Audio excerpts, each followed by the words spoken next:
And we're live. North London is Derby Day fallout.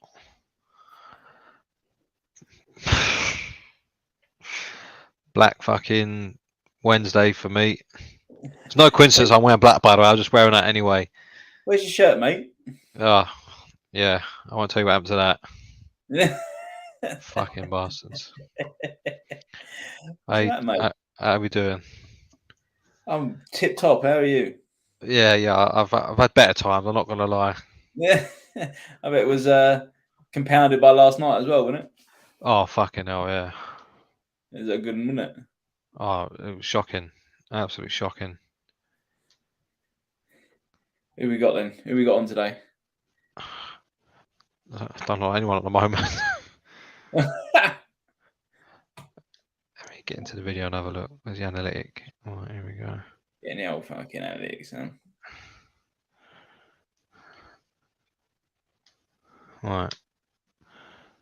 Yeah, it's going well. No fuckers watching. It says I got one on there, but that's probably you. Yeah, it's me, yeah. I realise I can flash over it now. What happened, mate? Talk to me. Well, you know what happened. I told you what was going to happen. Come on. Break it down for me. I was expecting a defensive masterclass. No, there's no masterclass in any main shape of the word. What did I say to you? What did we say last week? What did I say when we was doing a preview? If we go two midfield, we've had it. Okay, and then the lineup came out, and then what did I say to you? You said we've gone two midfield, we've had it. Exactly. And lo and behold, well, what I said to you, exact words were, we're going to get a dick in. Yeah.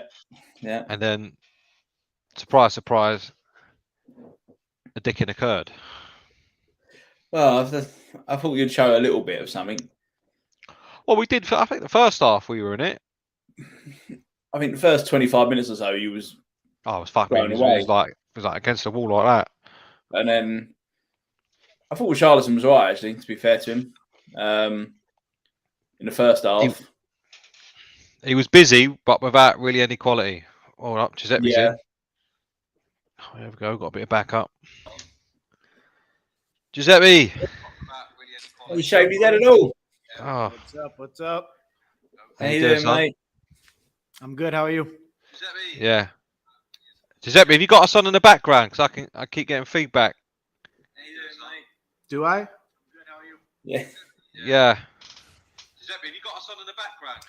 I keep getting feedback. I don't know. I might have fucked up. Oops. Yeah, that's all right. There'll be plenty of that today. I'm gonna sign in differently. Hold on. Yeah, you playing it while you're watching it, while you're on it.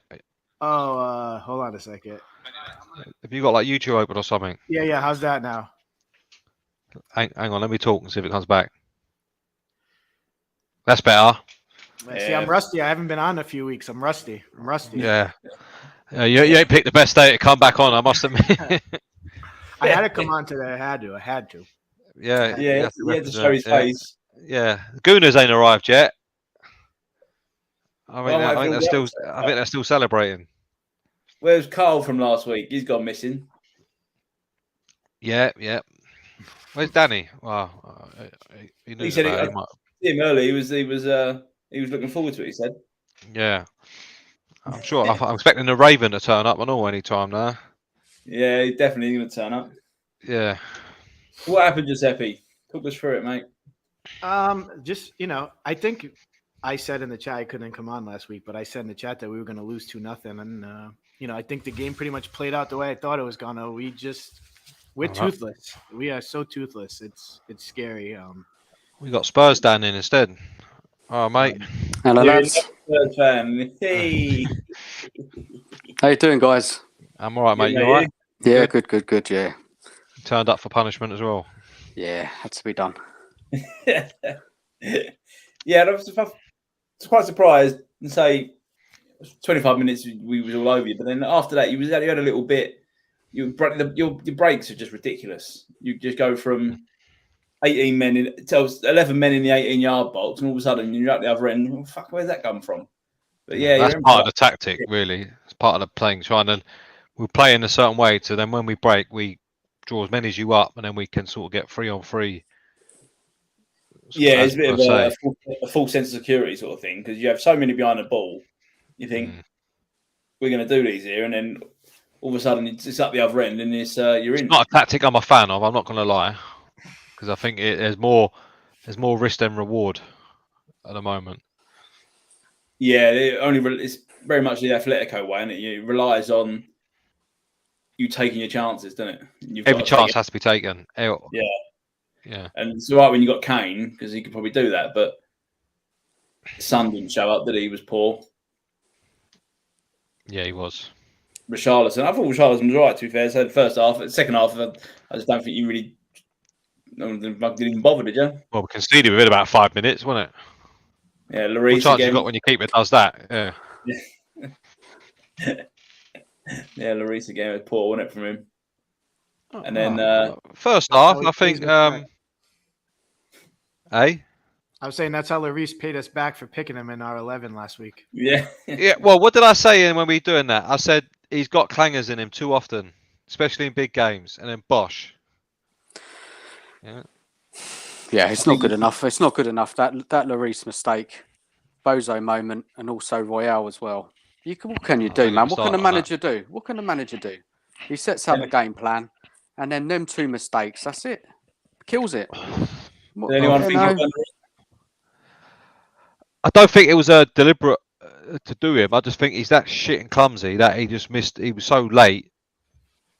He ended up doing it. I don't think he deliberately set out to do it to him, because they're teammates internationally as well. So it's unlikely. I'm not saying that changes anything, but I don't think I didn't see it as malice. I just saw it as he's a fucking idiot. He's clumsy. Yeah, to me, but he was so late when the ball was. Oh yeah. 10 if that was the other way round, we'd want a red card as well. I got no complaints about that at all. Yeah, no, I agree there. You know what I mean? If that was Xhaka, we'd be up in arms. To be honest, that was the only positive thing that come out of the game was him getting a red, because that means they got to look at him for another 3 games in the league. Do you know what I mean? I'm hoping they can apply and extend the ban. Now, with that being said, what do you think Conte's going to do? Because he just really took a shot at Spence, and he also took a shot at Doherty in the last press conference, saying that there's a reason that Doherty doesn't start or play. And then he said, the fans are the fans, and he doesn't care what they basically think, because he watches Spence at practice, and that's why he doesn't play. So is he going to go Perisic and Sessegnon? Is that what we're going to have to see now? Yeah, for me, I think he's got to do that, really. And especially, so I see that Doherty one. Then he turned around and said, I want to win games. That's why he's not playing. Yeah, it's shocking. Next week. I'm sure Doherty was delighted at hearing that. Yeah. Do you know what I mean? That's all the encouragement you need, isn't it? Poor bloke. Hey? Poor bloke. When your main right back got a 3-game ban, fancy saying that about a backup right back. Well, you got the shittest right back in the league, and then you got other right backs who can't get on in front of him, scratching their heads. Then he comes out with that, and I don't care what he sees in training. We see that. Now, not being fun. Unless Spence can't walk or run or kick a ball 5 yards, he can't be any worse than what we're seeing. Because that bloke is just dreadful. I think he's just making a point to the board. He wanted a right back, didn't he? He didn't want Spence. Oh, yeah. And he's making a point. He's just making a point. Why was he playing? Nobody knows. It's gone on too long. It's annoying. It's so annoying. Too long now. Every week, mate. Every week I hear it from all the fans, everything. Why is he playing? Everybody looks at the lineup. Oh no, here we go again. I mean, it's unbelievable, isn't it? Every other team know this player's crap. He's got a nickname, Chicken Royale. I mean, it's he's a target straight away. You're going to run at him. It's just no good. It's no good. I don't understand it. As I said, it must do making a point to the board. It must be. Well, I thought he's made it now. It's just asking for trouble. Keep doing it, because it's. You know what I mean? You've got to go, well, you got what you got. It's time to use it, because all you're doing is cutting your nose off to spite your face by playing that cunt. The thing with him is he's in a bit of a position, really, where he can sort of make the point, and if nothing's done, he can just fuck off, can't he? He's not that bothered. Yeah, but he can't do nothing now. What can you do? Well, what's he going to do? Not play him until he leaves the club. I also think that was part of his quadruple sub, wasn't it? I think that was a lot of to do. That was just throwing in the towel. That was. Yeah. That was throwing in the towel. When I see that, obviously, say I was there. You obviously see four lining up, warming up. I couldn't see who they were, and then all of a sudden the first one comes on, Sanchez. Thinking, "Oh, hang about, that's probably better for us than anything." And then Son off, Richarlison off. You're thinking, off. What the fuck's going on here? And another defender, a midfielder for a midfielder. And you think, no, that's it. We've won. That's it. That was it, isn't it? And let's be honest, in this game, the history of this game, even a 3-1 lead going into the last 5 minutes is no cert. We've seen this game turn. We was at your place before, it was 4-1 down with fucking 8 minutes to go, and then end up drawing 4-4. Well, these games change on like that. You had a free kick, didn't you? With sort of 20, 25 yards out. If that had gone in 3-2, we could have just closed the game out. He had no other choices, no one to bring on. He had all defenders on. At least give himself some options. Well, we also don't have any attacking options on the bench. That's all we've got on the bench, really, is defenders. And well, again, is that a thing of him proving a point that I need a second striker, I need another winger, I need... Who fucking knows? Who fucking knows? It's just a fucking head scratcher, isn't it? The whole. I said this before.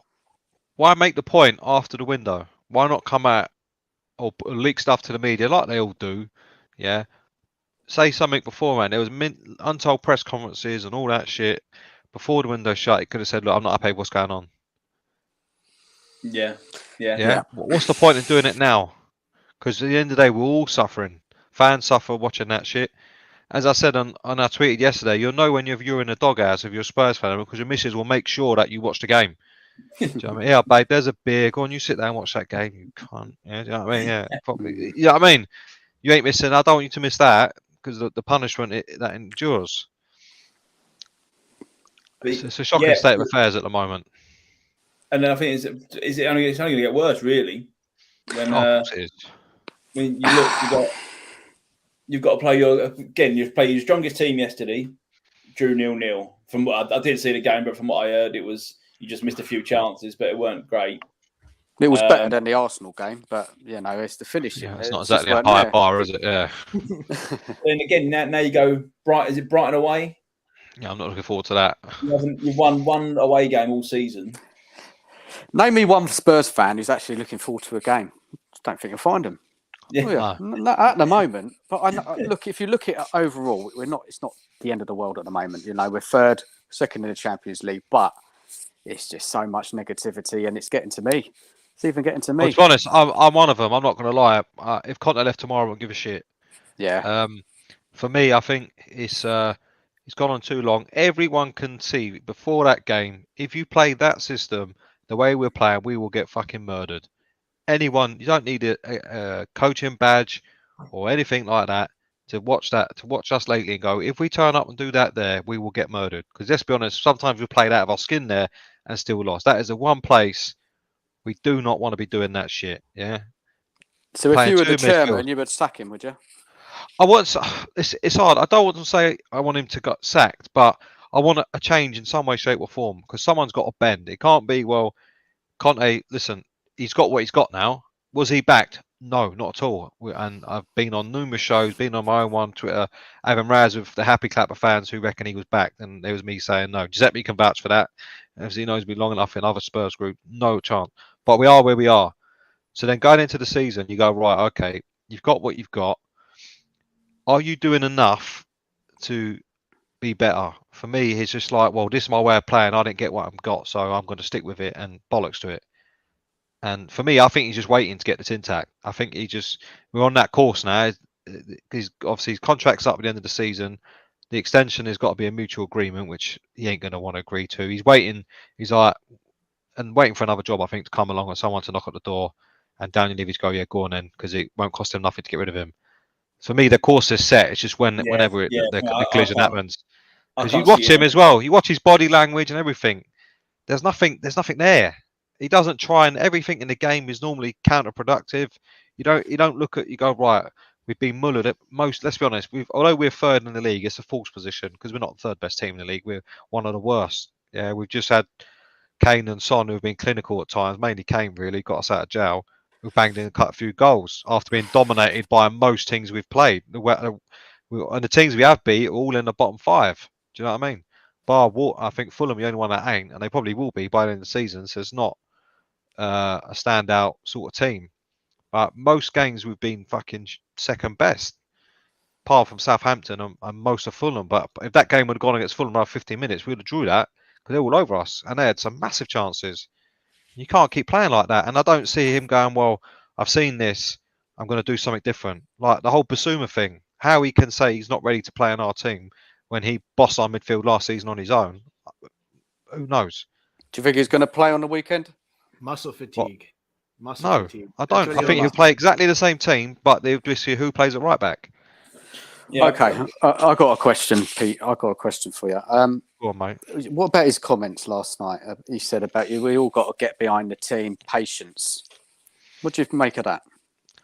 Well, we've been doing that. Let's be honest. These performances hasn't been just this season. It was pre-season, and it was a lot of last season. We finished on a high, but remember the games at sort of Brighton at home, Brentford, when we were fourth and we threw it away, only for these lot to fucking bottle it, but we threw it away in them games. It's like, well, you got to give the fans something back because the ordinary fan is seeing what they're seeing and scratching their head every week going, well, how's Emerson Royal on the pitch? Yeah. Why are you not playing free in midfield when it's clearly obvious that's what we need? And even with like Kulusevski injured, you think he's got more of a case for it. And he's too rigid. He's like, well, no, this is it. No, come on, there's something to be admired in that. But I think if he wants the club to change the way they operate to suit him, which they should do, as they're giving him the job, and that takes time, then he's got to do a bit of adjusting as well to eventually get to the players he wants to play the system he wants. But in between, there's got to be some adjustments all around the place. And from what I'm seeing, he's not bending at all. I don't know. I think he's telling these players to not go all out in these matches. It's telling them to save themselves because of the run. They're just not playing. I've got a feeling they're holding back a lot. Well, for me, that's the biggest problem. Is their biggest problem now is how many points they can not drop in the next month. Yeah, because you got what 10 games. So we've all got 10 games, but you've got 10 games, and you're going to have to play because you're getting silly results in the Champions League, silly results in the league. You have to play your strongest 11 in every competition. So every Wednesday, every Sunday, every Tuesday, Saturday, whatever it is, you're going to have to play what's going to be your best 11. And if you're still not winning these games, it's going to get worse and worse. Because if you'd have won last night and then beat Frankfurt again at your place, you can sort of rest a couple of players for the next game because you've got there's a dead rubber in it. Yeah, you've got a bit of leeway. Whereas that group now is so tight, you've got to win your next 3 games or next 2 games at least. I still think we'll get through it at home. I think you'll get through it. I think you'll finish second. I don't think you'll win the group. No, then you get a big team. I'll be honest, I'm dreading facing any good European, like your Barca's, your Munich's, even you saw Napoli last night. You're dreading facing any of them. No, we got no chance. If we're playing like this, then no chance. Yeah, and also he's not got a pedigree in Europe. The furthest he's been in the quarterfinals the Champions League is a quarterfinal. So it's not as if it's his competition he thrives in. But you say that. I mean, sorry, mate. We've got that run. We've got. Yeah. So where's the sense in making us play a system that makes us chase the ball most of the time and keep having to get behind the fence? Because we have to do more running than the other team because we side to side as they keep moving us about. It's all energy wasted. If you got the ball, you don't get tired. So why employ a system? And we employ it against everyone. I can suffer not having the ball against Arsenal because they're good. They're a better footballing team than we are, and the big boys. But do you need to do it against Forest and Wolves and all the other teams we're playing? Do you need to shred the possession that much? But then it goes back to that 2 in the middle, though, doesn't it? 2 in the middle again, doesn't it? It always goes back to the 2 in the middle, and not having a playmaker type player. We haven't got somebody to control the football. No. We all said this in the summer. We're saying it now. It's so obvious. Last night, where's the creativity? Where's the person? Where is it? And also, last night, a lot of it was finishing. You've got what? Three centre midfielders. You can maybe skip for 4, but I don't think Skip's ready but you're playing 2 against a lot of teams. We will come up against. You'll play 3. You've got Basuma and Bentancur running up against what's the name? Højbjerg and Bentancur running up against a 3. They're going to be fucked. Exactly. They're absolutely fucked. By the end of this run, And then Basuma can come in. He's got quite good fitness, but he won't play him for some reason. He's saying muscle fatigue. Every time them three, even if they rotate, when you come to them 10 games, they're going to be fucking knackered. Yeah, because look how much work they're doing per game. It's madness. Conte don't trust the play. He just likes his first team, and that's it. He doesn't trust it. He doesn't trust these other players. I don't blame him in some of that respect because some are poor. But Basuma, no, he should have been playing a bit bit more. Basuma should be in. For me, I'd play all three of them and go, right, we do the best we can to dominate possession because you got Højbjerg who can do the dog work, can cover the midfield and all that. You got Basuma, Bentancur who are like getting up and down, yeah? They're good players, yeah? They're strong players with the ball, yeah? Yeah, Bentancur's good on the ball. Yeah, so is Basuma. Basuma's got the power and all that. We've seen him do it.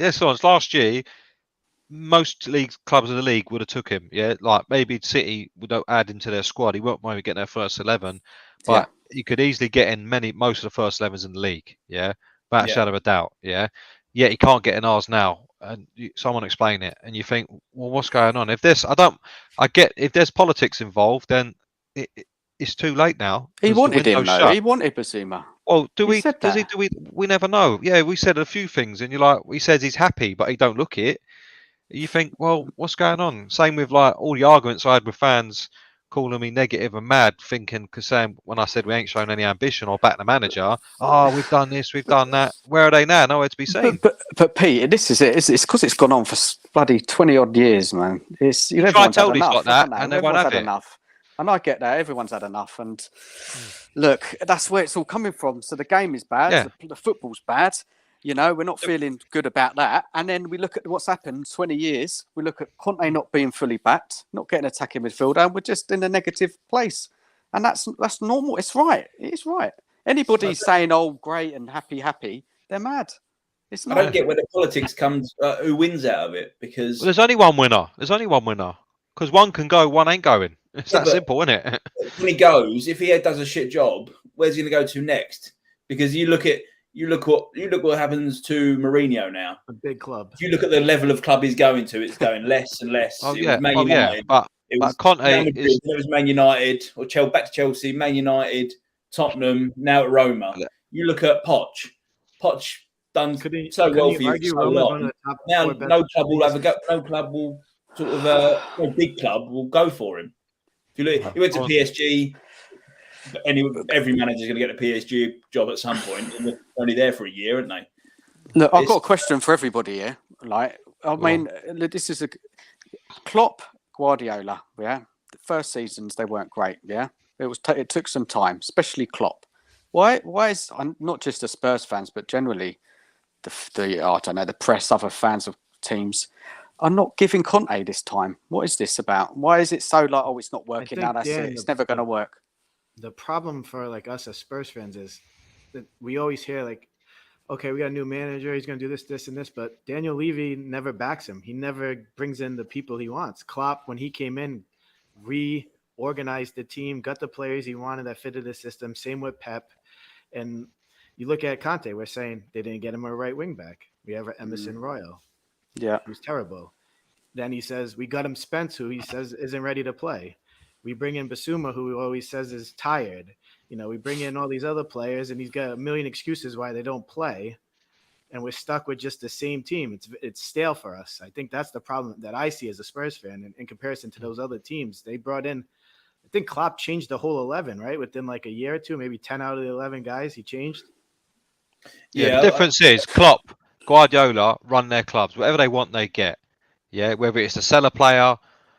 All right, Klopp don't always get his own way, and all does Pep really in terms of buying the players they want. Because obviously Pep wanted Maguire. I mean, I bet he's glad he didn't get him, but didn't get him. Pep wanted Sanchez, but they weren't stretched the wages. And there's been other players that they've missed out on. It just so happens they've got other quality anyway. Same with Klopp. Klopp had to sort of wait for Van Dijk, but he was allowed to sell Coutinho when the right time was. Like, they make decisions at Tottenham. No matter who comes in, which is the root cause of all problems, is the owners do not go, right, we're going to go balls deep on him and we're going to back him to the hill. It doesn't happen. And do you really, Dan, do you think it's ever going to happen? Well, look, I think if Conte needs 2 more transfer windows, and more's got to happen. Needs 2 more. More's got to happen. Did Klopp get Champions League in his first season? Yeah, he got 4th, didn't I think?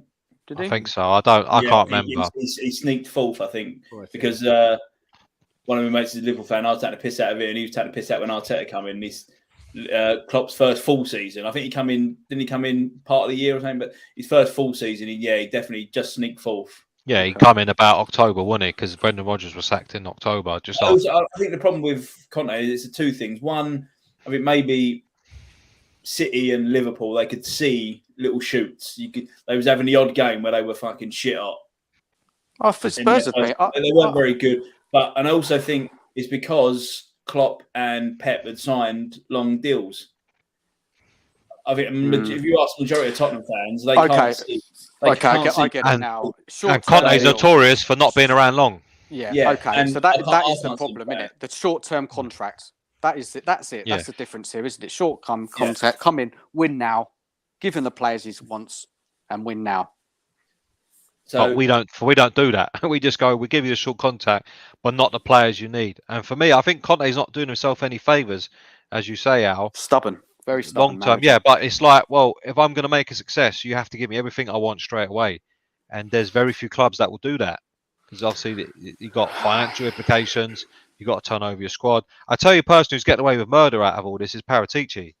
Yeah, because look at the state. His job is to manage the squad, get players in, get players out. Now, I'm not saying he should have furnished a squad with a load of world-class players, but you look at the state of our squad now in terms of how out of balance it is, where we have one attacker on a bench, and he's Brian Gill, and then say Kulusevski's injured, so then you'd have your 2 options are Brian Hill, Lucas Moura, and Richarlison. There's not exactly standout players. Considering Lucas, we would sell him tomorrow if we could. Brian Hill, we tried everything to get rid of him. And we even looked at Dan James getting him in instead of, that's how highly he's rated at the club.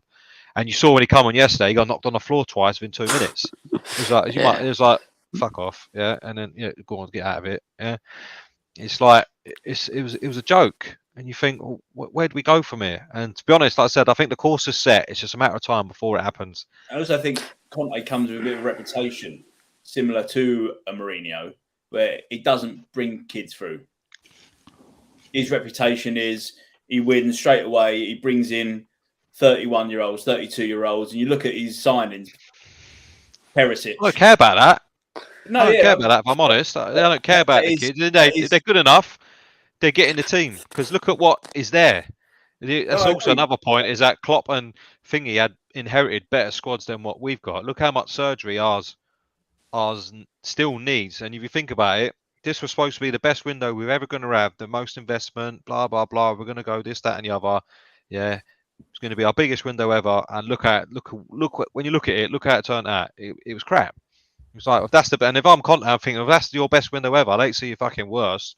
So if that's you backing me, and I've got these players, I didn't get hardly anyone I asked for, and I've got no real options. I have a set way of playing. You haven't got the players for me to play that. And then for me, this is where he's got to adjust a bit and go, right, okay, I need to do something a bit different because I haven't got the players to play that. But giving the club, give him a contract, give him a job and say, look, we want you to run our club. You know exactly. It's not as if no one knows how he works and how he plays. You got to give him the players to play because he plays a very niche style. Yeah, it's a very niche way of playing. Not many teams play it. He's very much. Does he want to run the club from top to bottom? He's very much. Oh, but then that's what you got Paratici for. They're supposed to be mates. Well, he's got to fucking sit down every week and have spaghetti together and all that. And all I think, he stitch him up. Because I think you can't mean no favours. The director of football is the man that gets all the people in, isn't he? That's the way he's getting away with murder because the squad is poor. The owner get away with a bit because you think how much have they given the director of football, but given what little he has had or not had, whatever. But you look at what he's done, and you think, well, you ain't done your job, mate. You've bought in average players. You paid a £30 million for Emerson Royal. You can't really get rid of players. Now I'll give him a bit of slack on that because obviously you see the spending in across Europe is peanuts compared to what we spend, absolute peanuts. So if there's no money around to sell the players, I get that. That's why it's always a loan. But then you think about what you're bringing in, and it's not really. Where is it? It's not really there. He's getting away. Look how out of balance the squad is. Is there any chance that Conte and the team can turn this around?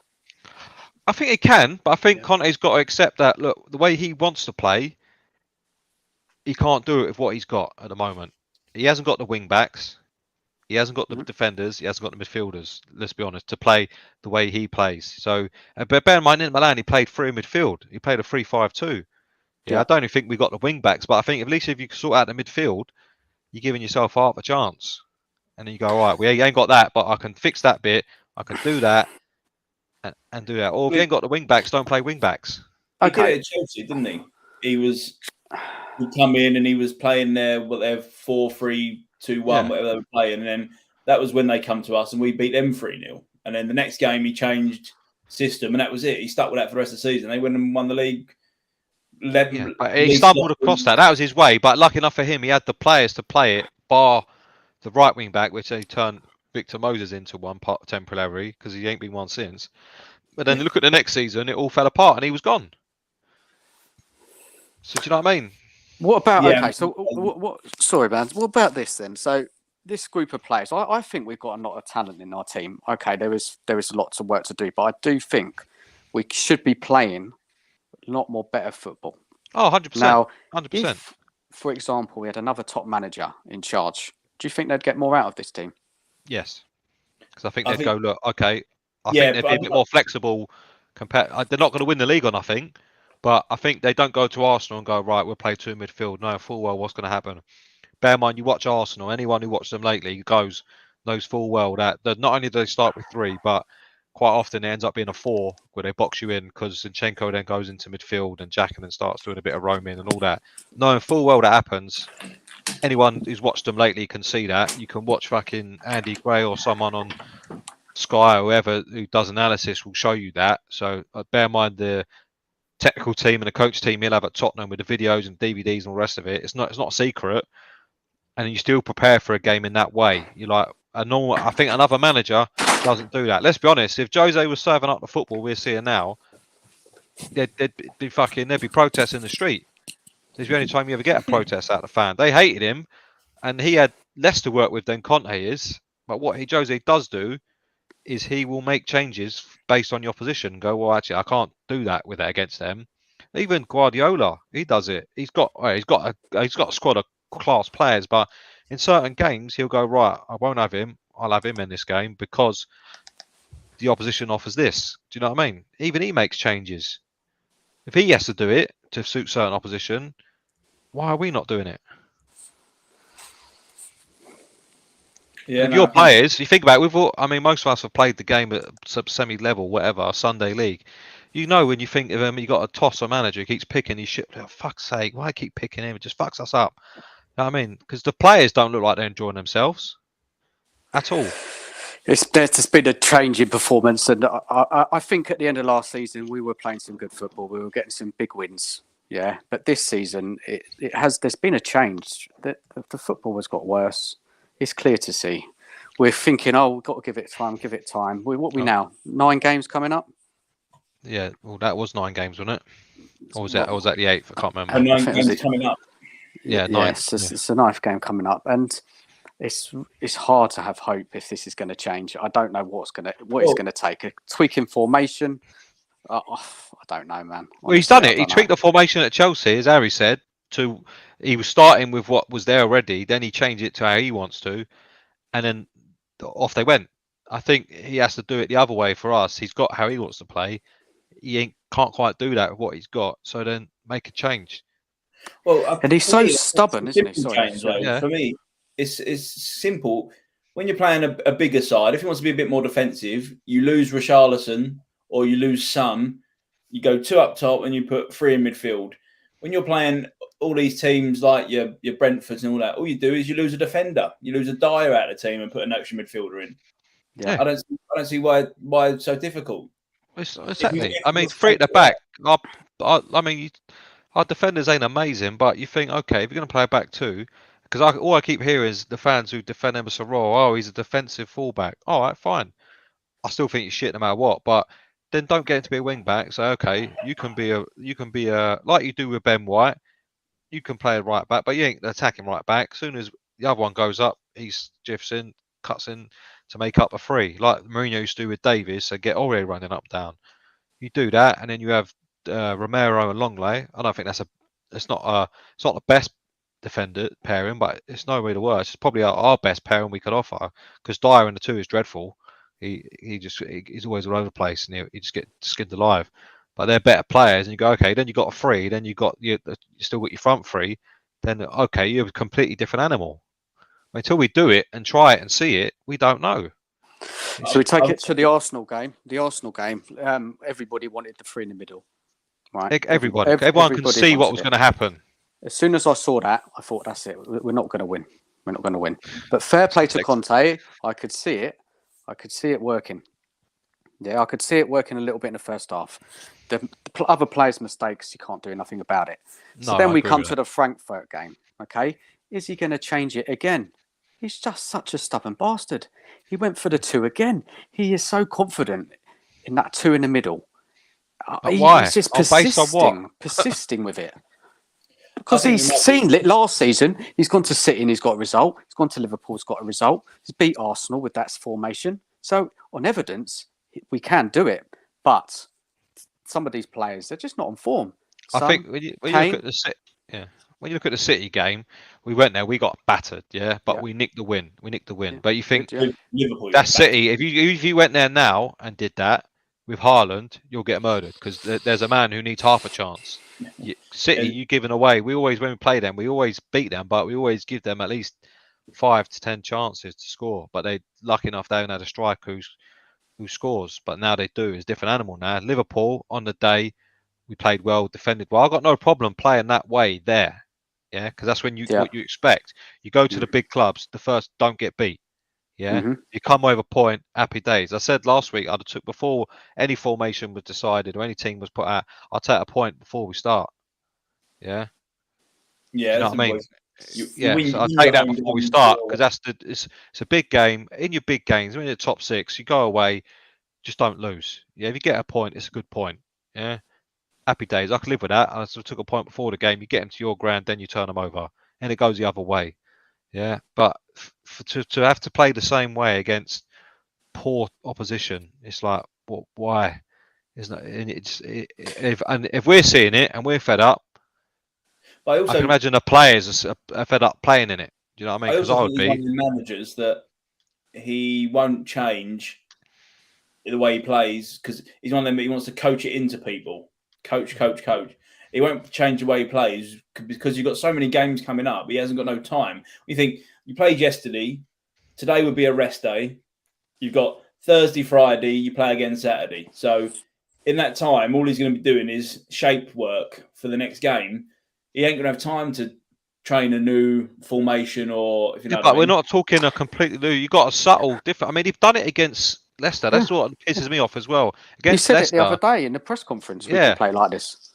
Yeah, because against Leicester, let's be honest, Maddison was picking us to pieces. He had all the time in the world because the 2 were occupying R2, and then he was just free to do whatever he likes. He was running the game.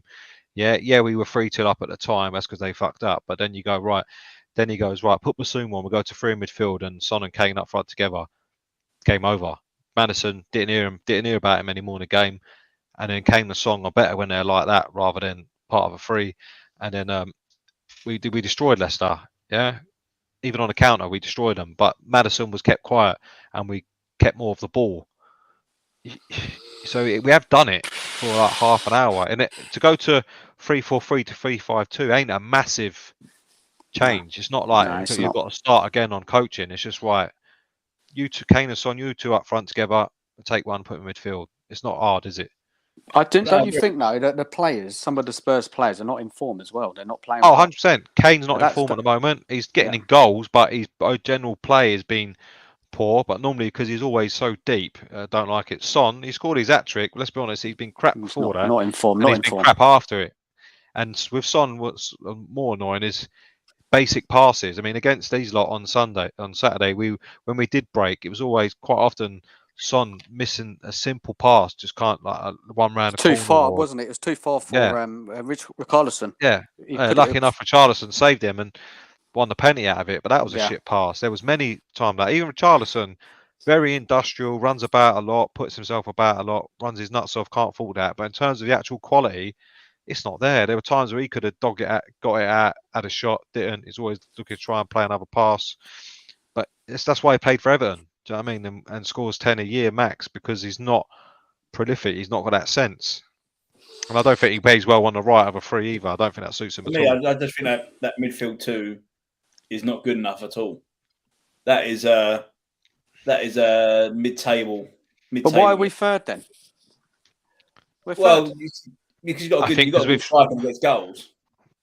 That's it. We don't concede many. You know, we concede chances. We don't concede many goals because the teams we've played. Let's be honest. Look at the teams we've played. Most of them have been in the bottom 5, so they're not going to be blessed with a real prolific striker.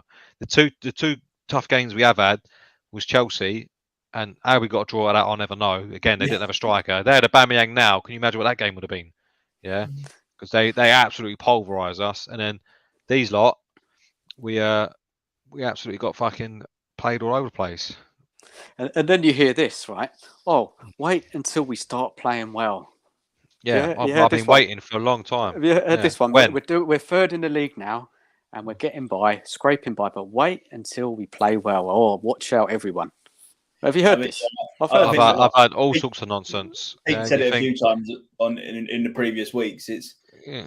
There is a point where you've got to grind out results when you're not playing well, but you can't not play well every single week and grind out a result. Eventually, it's going to come on top. They'll catch up. It did, didn't it, on Saturday? It's going to come on top. But it's happened a few times. Sport in a way.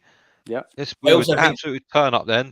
Marseille, we were lucky against them because we got 10. They got a man sent off. Other than that, we weren't winning that game.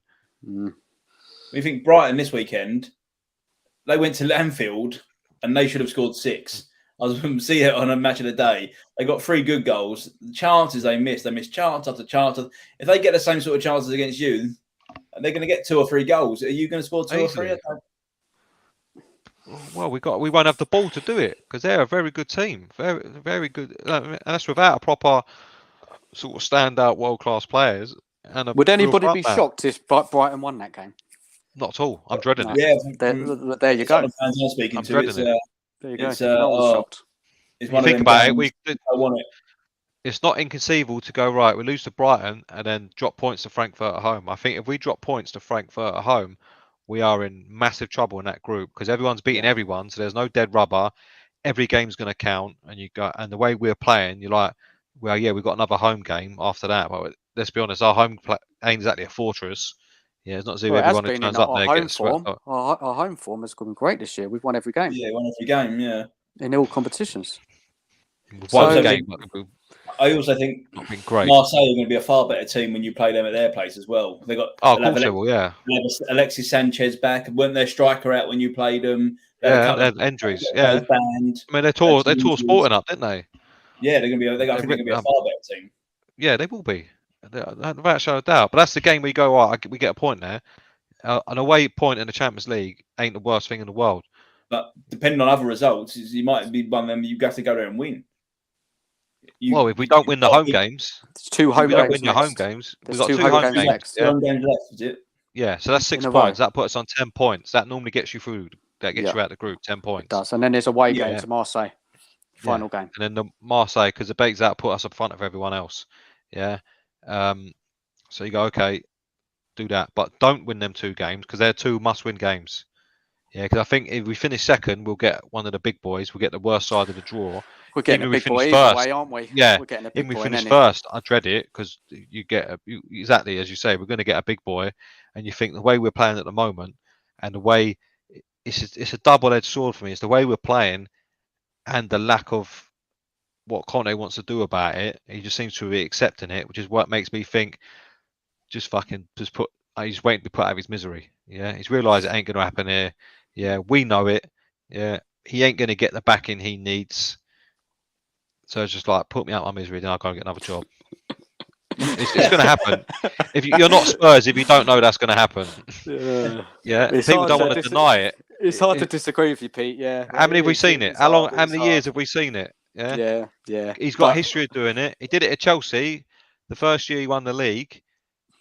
Didn't get what he wanted in the second year. Hazard went, didn't he? And then he didn't get so-called the players he wanted. Before the end of the season, he was gone. But he don't walk away. He waits to get sacked. That's the history says it, doesn't it? The history's evidence. He's got 20 million reasons why he ain't going to walk away. Do you know what I mean? Well, yeah. It's it. He's on a win-win. So yeah, it's also getting to that point where you can sort of say on your CV, if you've got Tottenham on your CV and you've not done anything, you say, well, look at all the managers that have been there and not done anything. Yeah. So I can't. It's like getting sacked by Chelsea. Like, who ain't? Yeah. It's a given. Are we going to talk about how good Arsenal are, or are we going to? I suppose we're going to have to. Listen. Morning Tottenham all evening. Listen, I'm not going to take anything away from you lot. You lot are playing well. You lot, as I told you before, you lot remind me of when we were like when Poch. Dan's in. Have a Dan. We've got 2 Dans here. He just come in for the Arsenal positive talk, didn't he? He timed that well. Timed that very well. I've missed the slagging the Spurs off yet. Yeah, you missed that, mate. We're not going back on that. We'll finish that section. Yeah, closed book. Snooze, you lose. Yeah, no. Listen, you lot remind me of where we was when we was under Poch with young players, lots of everything positive, playing good football, blah blah blah. And then it's like, okay, what do you do next? I think that's the big thing for Arsenal is what they do next. You got to carry it on, but you spend a lot of money as well. Fair play to you. You've backed the manager. You've got 400 million in it. Levy hasn't spent that on the last 4 managers. I don't think. So that also helps. Which just makes me understand where you getting the money from. Where's the money coming from? Because we're supposed to be in a better financial position than you. Yet you lot are weighing in 100, 150 million every window. We were close on the old FFP, aren't we? No, we're not near it. Yeah. No, look, this Mark Cousins. If Conte leaves or sacked, Levy will be gone shortly after, in my opinion. Look, Mark, we could all wish, mate, but no chance. Because who sacks him? No one sacks him. He ain't going to leave his own accord. He don't care. Exactly, he don't care. He owns part of the club. He's not going anywhere. Yeah, let's not forget he doesn't measure himself on what goes on a pitch. It's all what happens off the pitch. As far as they're concerned, everything's great. NFL, Lady Gaga, boxing, all that money coming in. If you they're look happy with that. Enoch's the money man, and you think about if you was the money man and you've got a business and you got this guy that keep him. He was in charge of the business when it was worth 500 million. It's now worth 3 billion. Fucking hell, you can stay. Exactly. You're not going to do it. He's not going anywhere, and that's the gutter for us. I'd love to get rid of him. I tell you, but it ain't going to happen. And he's the root cause of most of the problems at the club. But he's there, and he ain't going nowhere.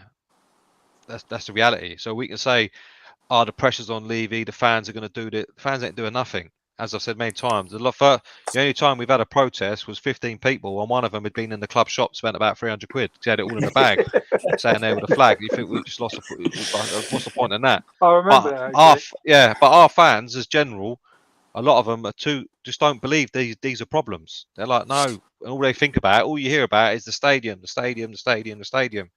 Like, well, the novelty surely wore off by now. End day, it's just bricks and mortar. It's a building. They don't guarantee you anything. Guarantees money, but not for. They have to give Conte money in this window, January and in the summer. If they don't, then it's game over. He won't be here for the summer, mate. I'm telling you that now. A bit more time. I think it's a bit more time. And let's be honest, every January we hear this in the leading up to January. We've got to do this in January. They're going to have this in January. January comes along. What's the first thing? It's really hard to buy players in January. Really hard. Same old shit. Every year. Do you know what I mean? Done well last window, though, didn't he? Last January. Yeah, but it took the last day, wasn't it? It was the last day. He went back to where he got lucky with that, in my opinion. Paratici. Two players got to top 4, didn't they? Really? Oh, all day long. And the fact that Arsenal didn't get anyone was the only reason why they didn't get it. Yeah, in the end, because they run out of steam. But you go, he went the whole window fucking around with Adama Traore and all that shit. Yeah, that was just a joke. And then he goes back to a club he knows where he knows. I'll have them too. Yeah. It's like he knew he could always pull the handle on them two, and they've done really well. Fair play, but the whole window in general, all up to it, that was a long last day. Before that was nothing. Always can't buy players. It's really hard to buy players to do deals. No club wants to let their best players go, and it'll be the same this January. And in the summer, Conte's contract's up.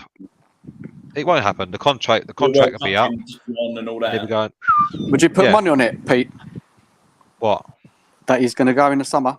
100%. There's no way he renews a contract. Yeah. I don't think he'll be. He won't finish the season. In my opinion, he won't finish the season. Bloody hell. He's making too much noise. We've seen it. We've seen it. It's only a matter of time. He's making too much noise, or is it the press and is it the fans? No, it's him. Well, we started on the fans, isn't it? Fans need to be fans and all that. Once you start that sort of talk, it's you're on a collision course. But I don't think he finishes the season at our club. And the way it's going, he won't finish Christmas. He won't make Christmas because I think when it goes negative, it's going to go. When he normally goes wrong with him, it goes wrong very quickly. It's not a gradual thing. It's fucking bosh. Yeah, it's like someone dropped a fucking. I think that's the thing when you play that sort of football as well. I mean, if you're losing games but you're playing well and you're losing by an odd goal or you're just not scoring enough, you get a bit suffer of it. I think fans are happy enough to just accept shit football while they're winning, while they're going, we're still in third place, wait till we start playing well and all that sort of stuff. But then as soon as that sort of falls apart and you're not winning games anymore and you're still playing the way you are, they get on. The fans will get on top pretty quickly, I think. What if we beat Brighton playing shit? I think it just prolongs. It just prolongs this. Just like okay, it just prolongs it, doesn't it? It's like it's not really. I think if we beat Brighton and you change the system, then I think that go okay, yeah. But if we let's be honest, in theory we should be beating Brighton. It's Brighton, fuck's sake, yeah. We've got two of the best players in the league in our team, yeah, and very good other players in certain positions. But it might not be in form, but it's still a good player. But on their day, they're two of the best players in the league. Yeah, we've seen it. It's been proven. Yeah, you think okay, we've got them. We should be beating Brighton. Let's be honest. Whenever we've gone to Brighton and gone, oh, don't know about this. It's not something we're used to. Not many teams do that. Yeah, because you look at that and you go, right, we should beat them. There's no way we should be going into that game with the apprehension we've got.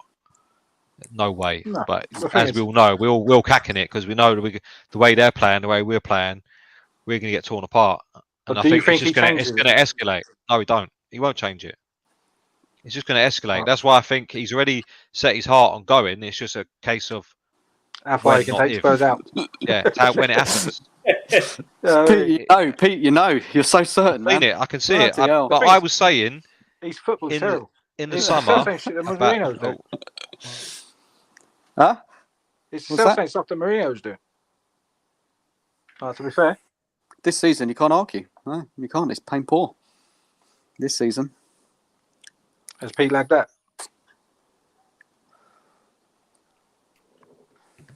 Here he is. Look at that. Where is he? Back in the room. Back in the room. I think my connection decided to fucking go tits up. We're all back in the room. Yeah. I don't know what happened there. All right, let's get this Arsenal talk out of the way then. Come on.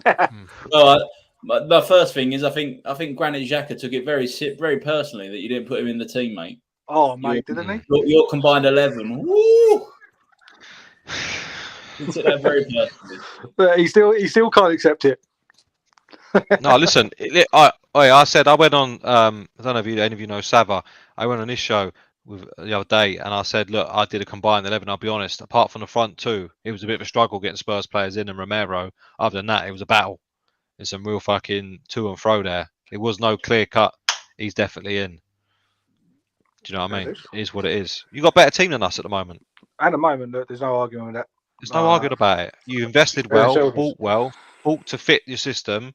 And before the connection went off, I did say earlier in this pre-season, I said I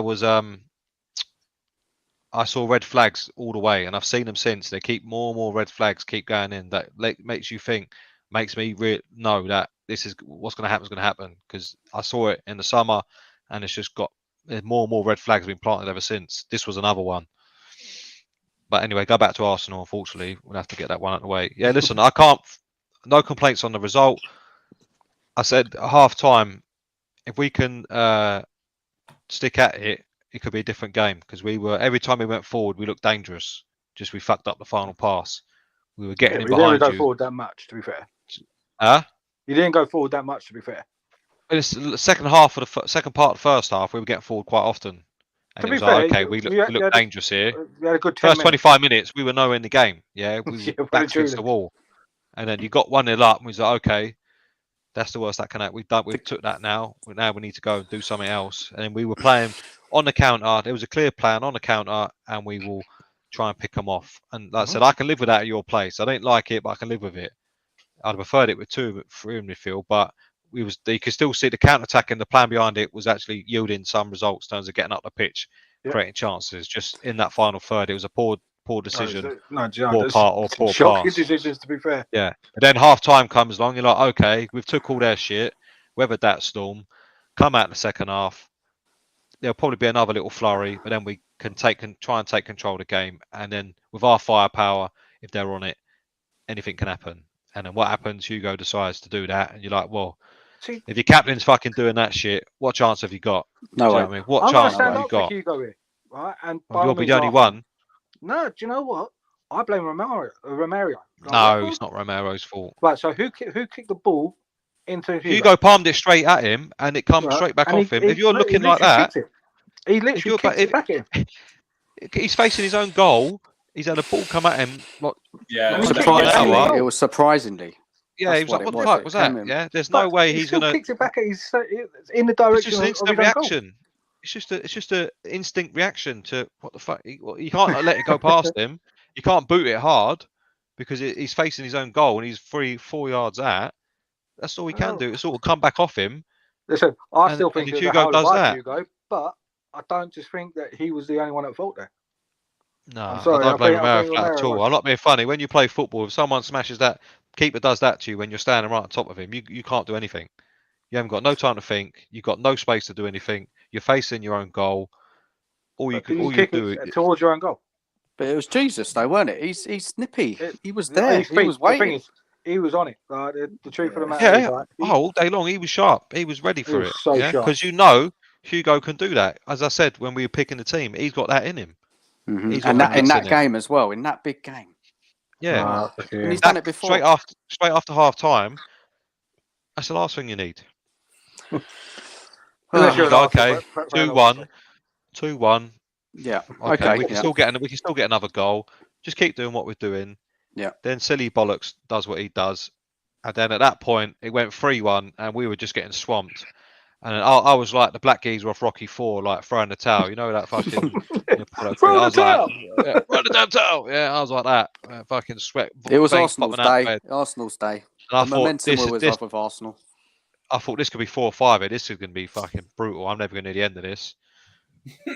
Yeah, and I thought, fuck's sake. And to be honest, 3-1 flattered us. I was happy to get out with 3-1, to be honest, because we played better. I mean, that was a worse performance than what Nuno produced. When you look at the stats, there's no argument. That was a worse performance. Oh yeah, that was a worse performance than the one that Nuno. And that was the worst I've ever seen. What, worse than the last year? Worse than the one at 3-0 down at half time. Yeah, but in the second half we were better and we could have nicked the draw there. But if you look at the stats in terms of shots, yeah, but we had 10 men. We had 10 men. Second half. Yeah, but even before that, trust me, that was a worse performance than what Nuno did. It was already on the cards for last year. I don't know. I don't agree with that. That was shocking last year. Look at the stats. Sit there and say, look, the red card changed the whole game. No, it did not. No, not the whole game, but it was a massive moment, wasn't it? Oh, listen, it's a big moment. Obviously, it benefits us. You're a man down, but there he is. I can hear him before I see him. We've got the mystery man. That's it. But again, I don't think the red changes the direction. Is my screen not working? No. It's just blank. We will never know. We will never know. But obviously, Arsenal, on the way the game was going, Arsenal were far better. Yeah. There's no. I think if it's 1-1 and that red card happens, you can say, okay, that's pivotal. But I think a 2-1 and the way the onslaught was coming. Yeah. It was like, there's only one way. That just made it worse. And then, as I said earlier, when Conte makes them subs, you're like, what are you doing? You might as well just bring them all off. He didn't want them to get beaten like Man U, though, did he? Like 6 or 7. No, the thing is, he made it. It could have been. It should have been. We got away with one there. But to do that, I think that's disrespectful to the fans who have gone as well. Paid, yeah. North London, imagine paying, it's fucking what, 60 odd quid to get in there? Yeah. 30 quid for a beer. Yeah, another tenner for a sausage roll. That's just for tap You're water. looking at least 1.5 there. You've gone down away games. You know what I mean? Probably 2.5 if you're going to spend a 1 in a pub before or whatever. Do you know what I mean? Fans invested that time and money for him to do that on 70 minutes, to throw in the towel on 70 minutes. Who was it on TalkSport that actually called Jamie O'Hara out about it? Because he was there going, he's doing it to save for the It's a Bongalow, weren't it? A Bongalow, isn't it, Gabby? Listen, Jamie O'Hara is a man who married a woman after the most of Premier League have pumped her. So that's what I've got to say about his judgment. No, the thing is, he's just a dick. Like, let's not be he says, remember, he works at TalkSport, so they're going to say things to effect. Yeah, he just you know, when you sit there, you got Gabby, I think it was Gabby, like turn around and go, look, and he's a tit as well. You need to try and get back into the game. You need to attack, and then you go and do that shit. This is North London derby. Things have changed. Games have been won and lost in less time with more circumstances. I said the 4-4 draw. It was worse than the Mourinho thing to do, weren't it? It was. You give us some hope. Give us a little bit. What are you saying to your players as well? What are you saying to the players? Game over. And we're just give up. They're out of form and don't look up for it when you got the manager doing that. Going right. I know we ain't going to beat these whatsoever. I give up. What interesting with the BT cameras? Did they pan to Kane's face or something? Because he must have thought, "What the fuck are you doing?" He should have come off. They should have left the pacier striker on. They had no pace up front. Nothing. So if we do counter, it will just come straight back.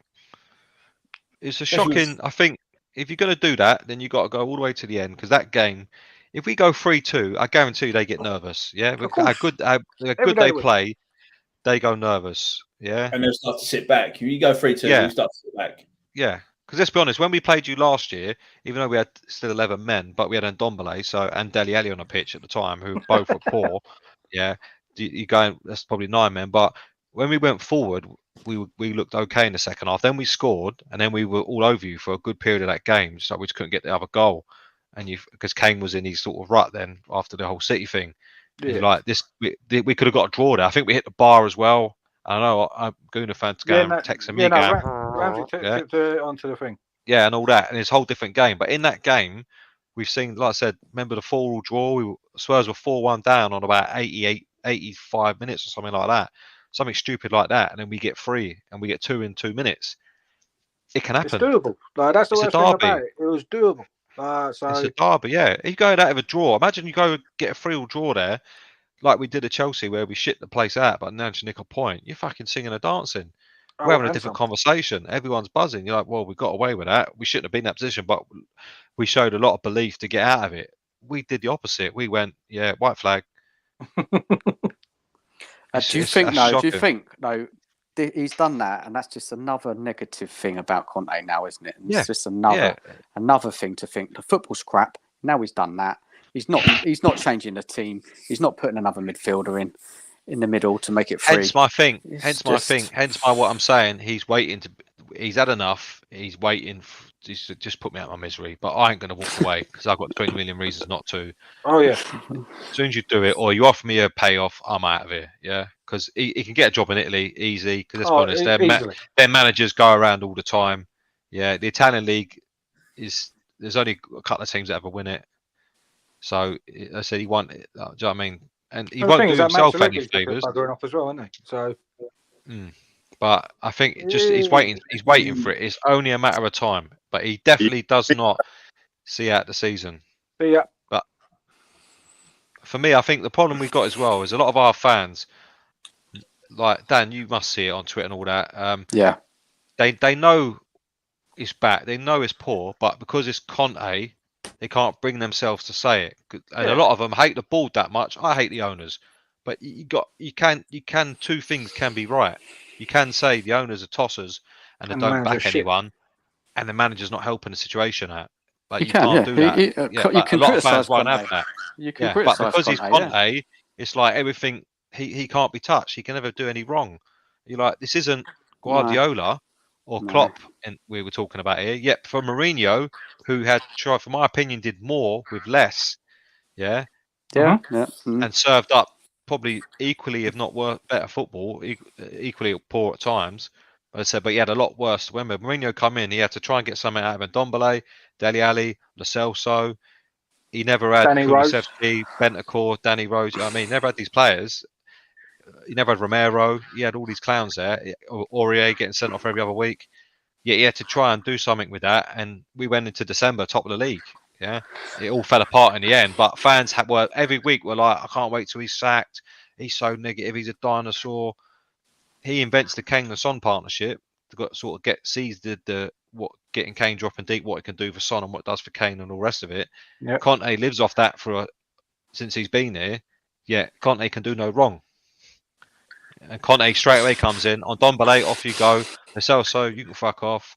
Dele Alli, go on, piss off. I'll let you get rid of him, and he's able to do it. When Mourinho didn't get half of that, yet a lot of our fans will still talk about Mourinho now, blaming for everything. It's like fucking let it go. I'm still shocked that you actually let him go. To be fair, don't get me wrong, the football weren't great, but you was achieving shit. You was in the final.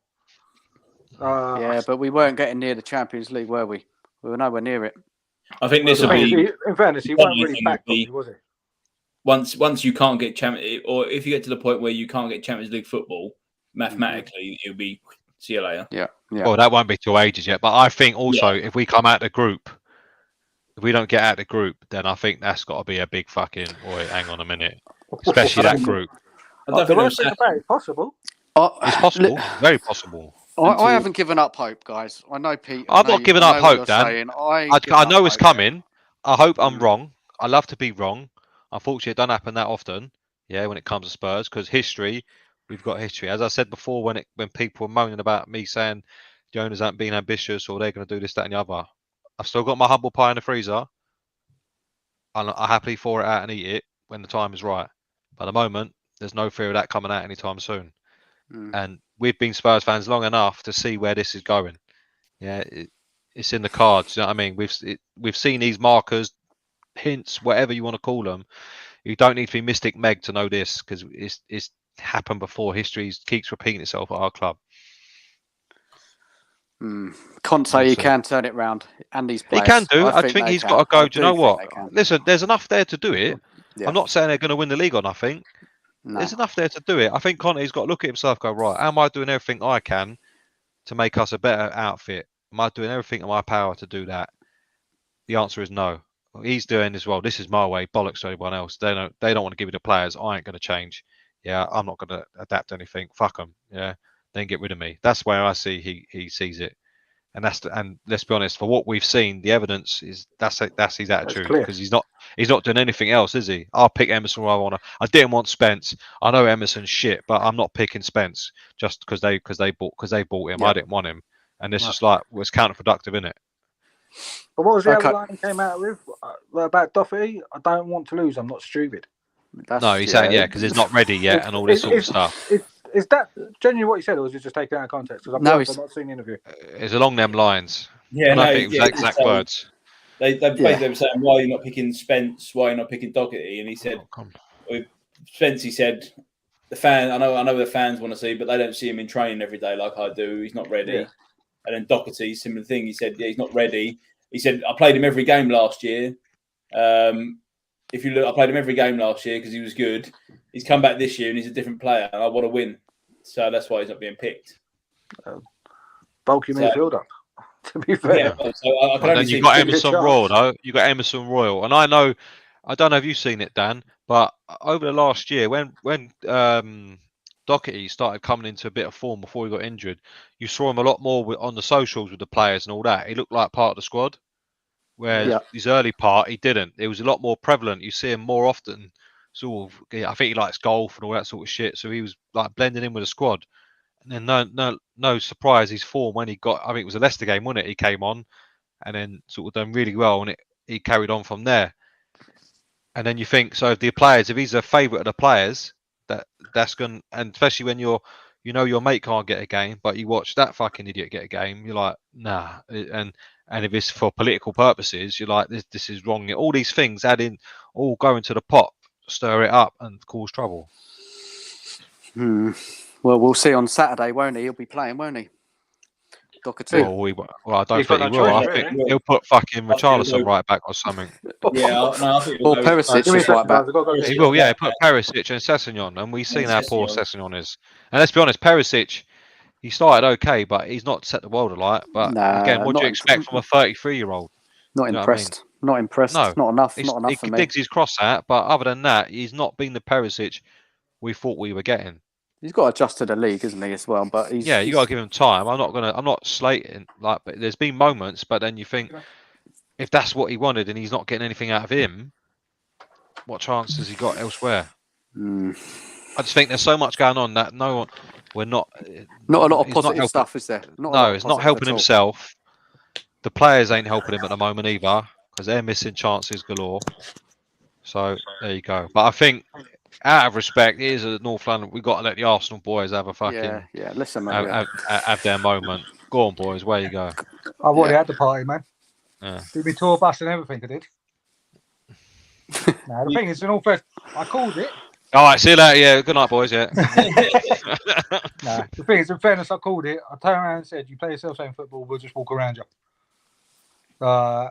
And that's basically what happened. Everyone. To be fair, you called a 4-1. You weren't far off.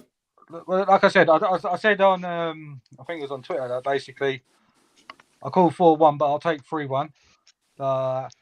Truth of the matter is, we should have scored so many more. But with 6, yeah. We should have.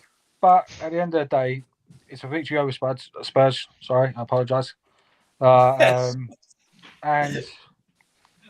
that's all that matters. You know, we've got the bragging rights at the moment. When do we play you again? November? Next week, hopefully. It'd be nice. I don't know. Is it not? Is it before the World Cup? I don't think it is. No, it's next February. I think. Is it February? Yeah. All right. Oh, baby, come to bed. Seriously. Well, speaking of bad, that's my son. Who's that? Yeah. That's my son. He's done that a few times that time, yeah. It is what it is. A bit rowdy now. You wait. If we beat Liverpool this weekend, I'll tell you the only positive. I say the only positive is playing you now, taking that beating. I'd rather do it now than in February. Well, definitely, because right now you can turn. But it's not going to hurt. It's not crucial. It's not a crucial match. It hurts us, but don't hurt the season. No, whereas like last year, where you came to us with so much on the line, too much. To be fair, it went pear shaped. But yeah, where do you look, honestly? Where I see a lot of Arsenal fans overreacting. I see that all the time. That was even when you beat Fulham. Do you know what I mean? So that's not normal to see that. But where do you see? Where's your honest? What's your expectations as the season's progressing? Don't say win the league because I'll just shut it down now. No, listen. Let's not be naive. I think we just need to mount for the top 4. Hopefully, have a decent trophy cup run even, and just enjoy the ride. I think that's all we can do right now. There's no point in getting above our stations. You get all these people going, "Oh, we're going to win it." We ain't going to win the league. Right, sound horrible. Well, Haaland's running around you, eh? No. Yeah. Haaland's having a quiet one tonight. He's only got 2. Yeah. Oh, fucking hell. And I think with Haaland playing the way he is, City might get within 5 points of us, but that's about it. Yeah. Early in hat-trick. The way you go, mate. Haaland's going to get more goals than we've got points. Comfortably. To be fair, man's a machine. He's just absolutely phenomenal. I'll be honest. I think I can honestly say I was one of those that turned around and said he might struggle in the Premier League because it's a little bit more harder, and he's just making it look stupid, isn't he? Do you want to hang your head in shame? Do you want to do it now? You weren't the only one. I'll go sit in the corner. I see Spurs fans saying it, and I was like, "Don't be stupid." And then I showed Harry this the other day. There's one Arsenal fan idiot saying he'd still rather have Jesus over Haaland. And I see that. You know, mate. No, I like Jesus. I'm glad we've got him, but mate, if we could have Haaland instead. So what's your prediction, mate? Mate, what's your prediction? Top was that Stan Kroenke? What about Kroenke? Was it Stan Kroenke you put the tweet out? Yeah. Go on, Dan. What was your question, mate? So what prediction? Where to all the Arsenal fans here? The other bloke in the corner, bottom left. He's Spurs. All right. That's why he's hiding his face. That's why he's hiding his face. Yeah. So you two lads, where are you finishing? Give us a prediction. I think I agree with Dan. I think it's a bit early. We're playing really well. I'd like to say top things are faltering around us. Where do you reckon? Third, second? I can't see why not to get third. I think we get top 4. I think at the moment just get top 4. But I think the way we're playing, but you always see a team, as Pete said like before, Tottenham were top of the league in December. You always get a team that starts really well and it starts to fall away. All you got to do is obviously. Liverpool ain't going to stay 9th, are they? Let's be honest. They'll get their arse together eventually. We got to keep consistent. Yeah, probably this weekend. We've got to. I can't see why we can't finish second or third. But it'd be nice to top 4, finish well, but win something. Like win a Europa League, win an FA Cup, win something. That's it. For me, that'd be. For me, it'd be better to get sort of 3rd or 4th, but win something rather than finish second just behind City. If you know what I mean? And not win anything. We've been just behind. I don't think you'll be just behind. I don't think anyone's just behind 15 points. Yeah. 10 points is just behind, isn't it? Say you finish outside the top 4. Does that mean Arteta's it's all over then? Depends on how we do in Europa. I don't think we will. I can't see any. But no, if you do a bottle job like last season, if you implode if he doesn't like make it, if he doesn't make it this time, he's got to do it this time. It's his 3rd year now. He spent all that money. He's got to do it. 4th year. Nah, 3rd year. Yeah, no, full season, isn't it? Does he keep the job or not, or does he go in you guys' eyes? What do you want? What do you want to happen? Again, it's a tough one. I'd say probably if it implodes like last year, you start looking. No, that's the truth. You've got no choice. But I think you give him another year, purely on the basis that he's building something. You can clearly see that, and not just on the pitch, outside of the pitch as well. The fans all uniting, basically, and but the fans will turn quickly. Dan, you know that as well as anyone. They'll change like the wind. That's the truth of the matter. You lose a few games, the Arteta out brigade will be all over the place. Yeah, BT's back now, and he'll put his sign up again. He'll be up there with his banner. It's all right. Some bird will fucking get hold of him. He'll fucking get put back away.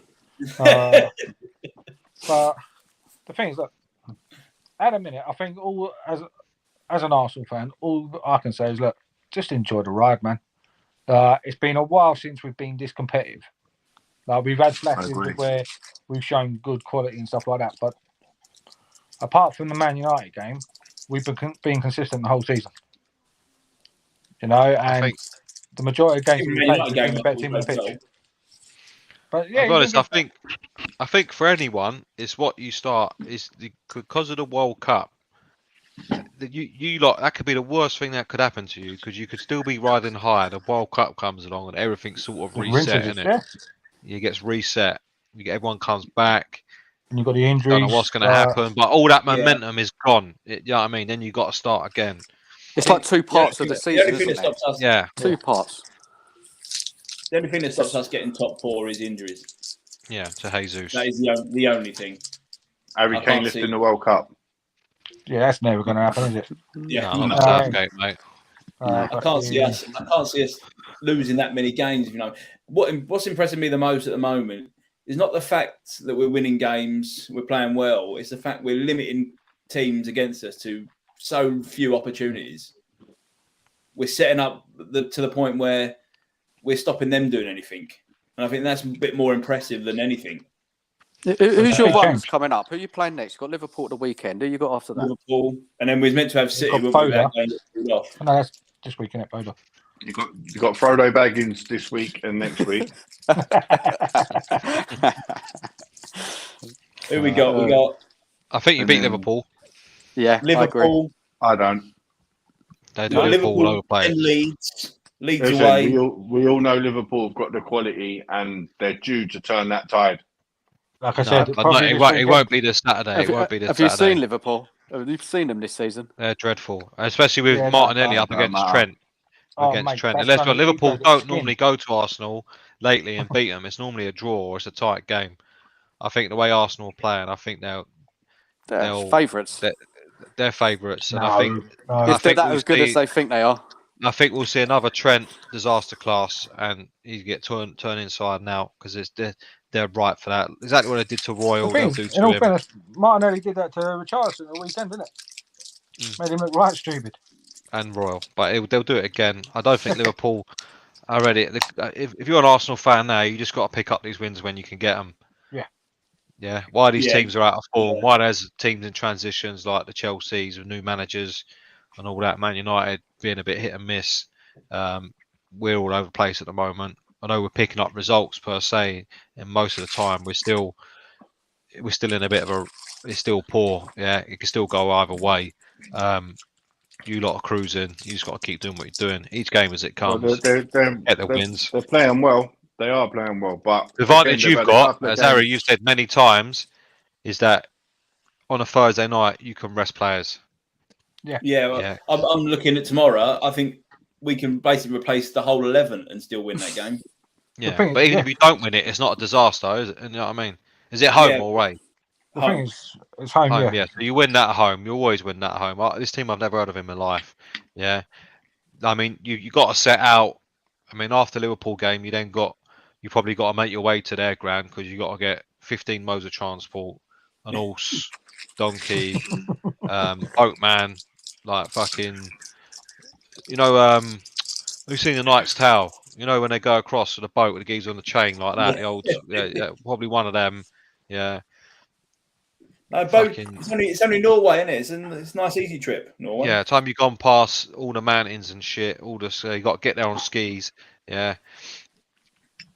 But yeah, I think our run until the World Cup is Liverpool, Leeds away, which you should be winning.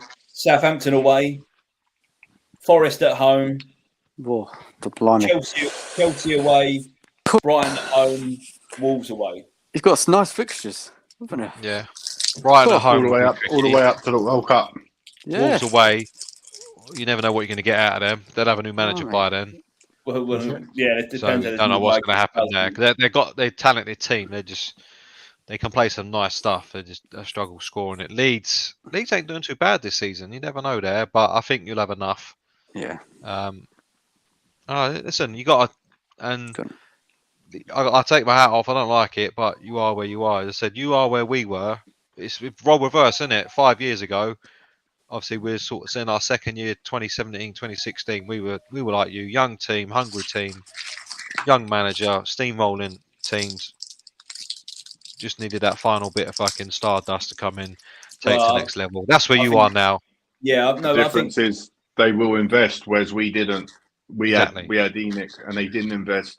They didn't back the managers. He come out publicly and requested it, and it didn't happen. Didn't back Poch, didn't back Mourinho, didn't back Nuno properly, didn't back Conte. The list is endless. Yeah, the constant is Levy and Joe Lewis. But I don't know why I'm getting feedback. Is that me?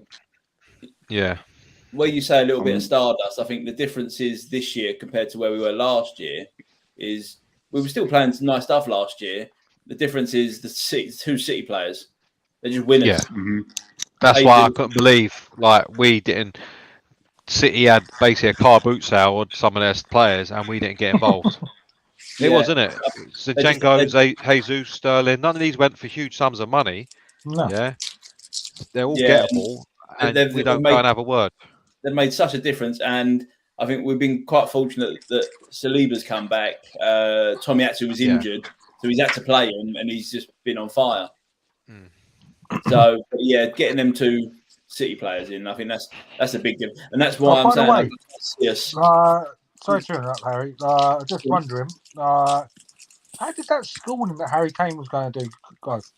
Yeah, because I'm pretty sure someone turned around and said that Saliba was going to get schooled. We should have done. If we'd have put three in the midfield, we would have done. But you're chatting out your arse. The only thing I'd say is a bit out of order on Saliba. You'd think he'd let Harry Kane out of his pocket so he could turn up to yesterday's game, wouldn't you?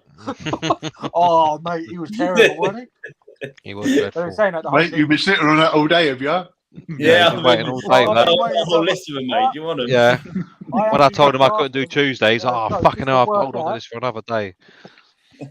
Literally, I watched last week's one just to work out who it was that said it as well. It was me. Yeah, was it?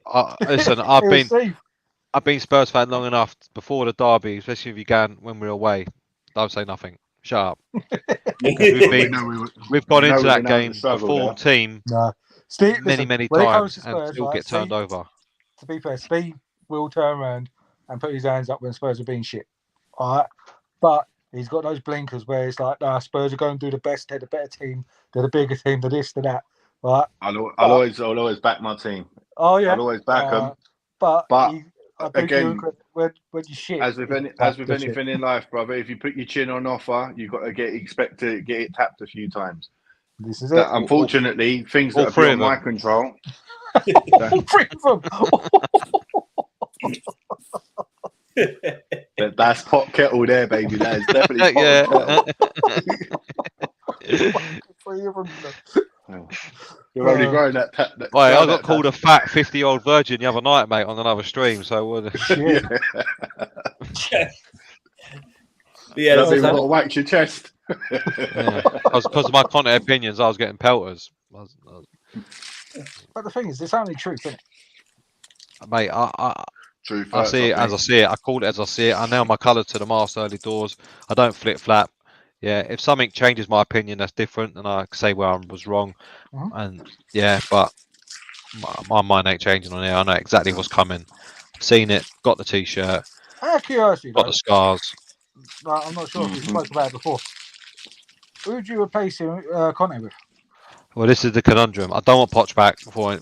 I mean, I know I think that could happen because that's Daniel Levy. That's just his get out of jail free card because he's like all the fans were like.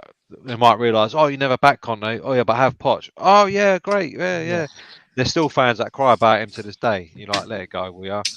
I see like people putting out Ndombele videos earlier. Look at Ndombele, look what he did, and all the videos of him not just making passes. I'm like, for fuck's sake. Did Emerson Royal do his highlight video that he does after every game? Did that come out? Yeah, funny enough, no. Yeah. I can never see one of them again. That when he was in his was it hydration chamber or whatever the fuck he built in his house. Spent $1 million. He's actually spent £800,000.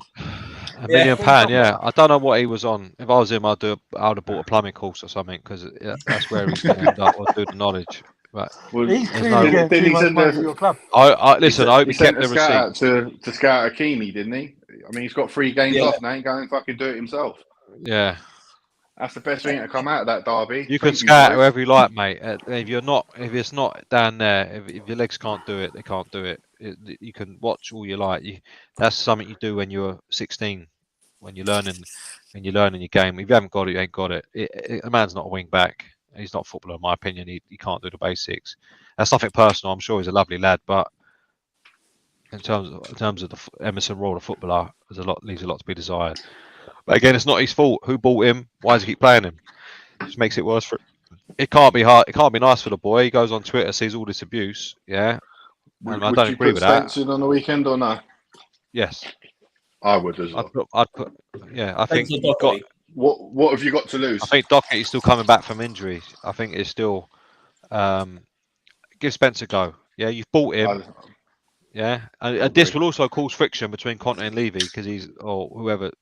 We don't even know whose idea it was to buy Spence. From what we're led to believe, it was Daniel Levy who pushed for it. So we never know because every manager always leagues. We never hear the fucking truth. Yeah, they didn't even manage to keep Danny Rose quiet because normally he don't give a shit what he says. We're not. I'm waiting for an autobiography or something because you thought he'll come out and tell everything because that's what he's like. He don't care. But we're not had much. But he's also still involved with the club as well. I think on a youth level and doing training. All that's why he kept his mouth shut. But we never hear the truth. It never comes out. That's one thing Daniel Levy's very good at is keeping people quiet. Did anyone believe, honestly, when Conte turned up, that he would be one of the managers to be tamed by Levy? Because I didn't. No. That was the one hope that I thought. I didn't think it would change as much as some fans did, but I thought, you know what? If we're gonna, then you saw things like get rid of Dele Alli, and then to be honest, we had a good. We finished the season in the Champions League. You had a good start to the window. Oh yeah, we had a full. Yeah, we did actually. Yeah, we had a full season. Yeah, we had a full season in the thing. Champions League, then the promise of some investment. Yeah, loosely worded statement about investment in the club, which we never had before. Then we go out, we get Perisic on a free. You're like, okay, that's good business. Then we go and get Basuma out of nowhere. Oh, hello. Then he went to Richarlison, and I was like, okay, I don't really think that is, but that's quite a high bar to set. If you're spending $6 million on him, you're thinking, oh well, the next one, if we're buying him and he's not exactly a standout player and spending 60 million on him, what's coming after that? And then from then it just went downhill. But then you got to question how many of these players did Conte want? It's the same old thing. No, it's all of them he agreed to, except for Spence, wasn't it? Well, there's agreeing to, but there's wanting them. And let's be honest, if they say, look, you're having this player, like, would you like this player? No, it's him or nothing. Okay, I'll have him. That's the art of conversation. It's not. You're gonna want no, the I don't extra want him. legs, full I stop. don't want him. Go and get me a Kimi. They go, oh, okay, we'll get a Kimi for you.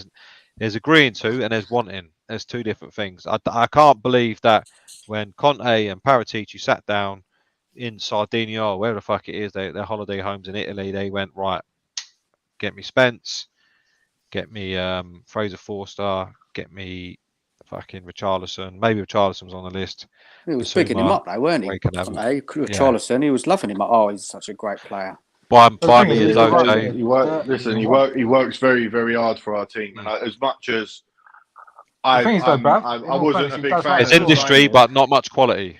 That's the truth. Yeah, but again, again, I think he's got it there. I just think he needs to put it together and get a little bit of a run. He's not technically good enough. He's not technically good enough. They're not playing him in his position, though, are they? They're not playing him in his position. He doesn't play on the right. For Everton, he either play down the middle or coming off the left. For Brazil, he plays through the middle. So that's part of the problem. But I think technically, in terms of drop Son, and that's what we need to do. But we're not going to do that. Well, we should do. But as I was saying, I don't think technically he's great.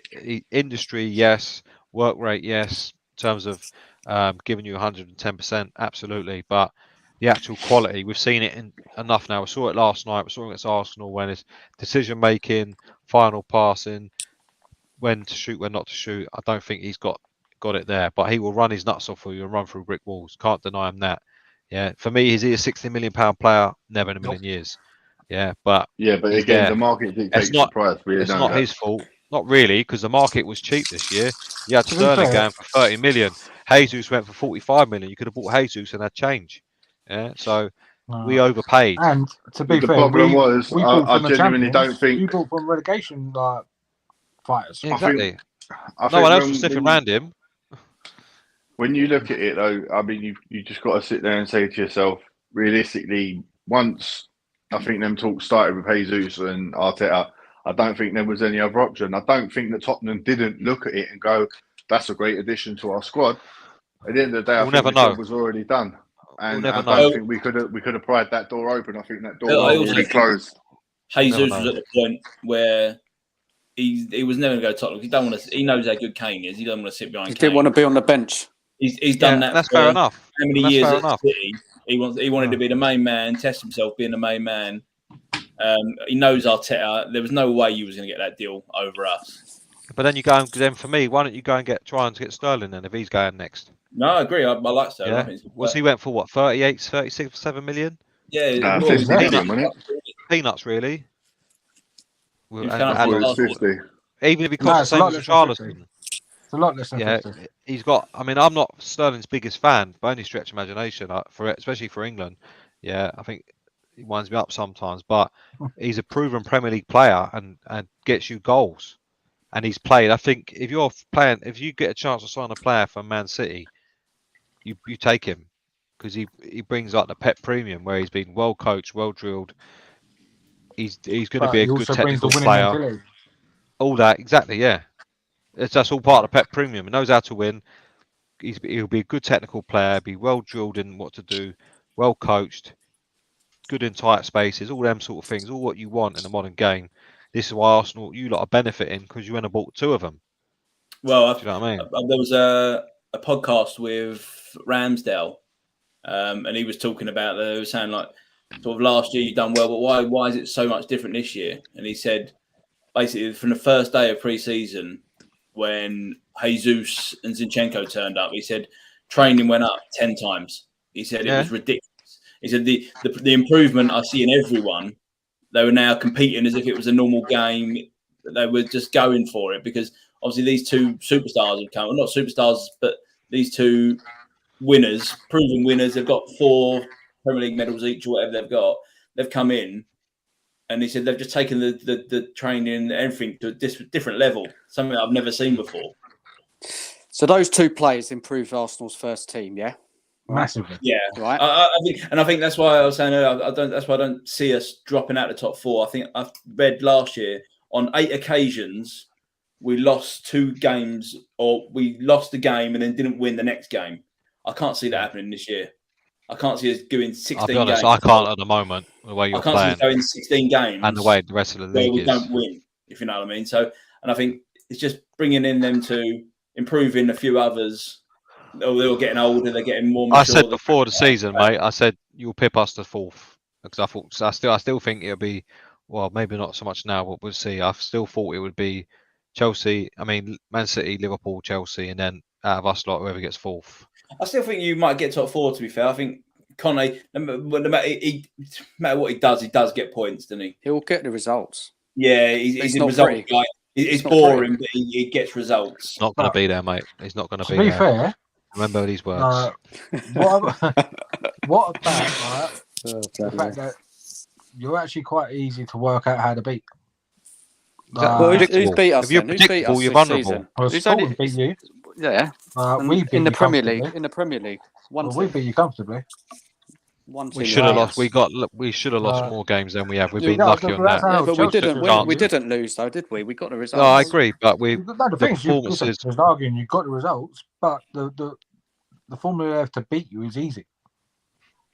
I think the more better teams we play that have got a bit of a goal threat, I think we'll come unstuck every time because we can give away too many chances. I can't wait until you play City, to be fair. No one wants to play them. I said the other day, if we would have played them when we were supposed to play them, can you imagine what would have happened? Then you're talking Sporting pumping us, City annihilating us, and then we go to Arsenal get that.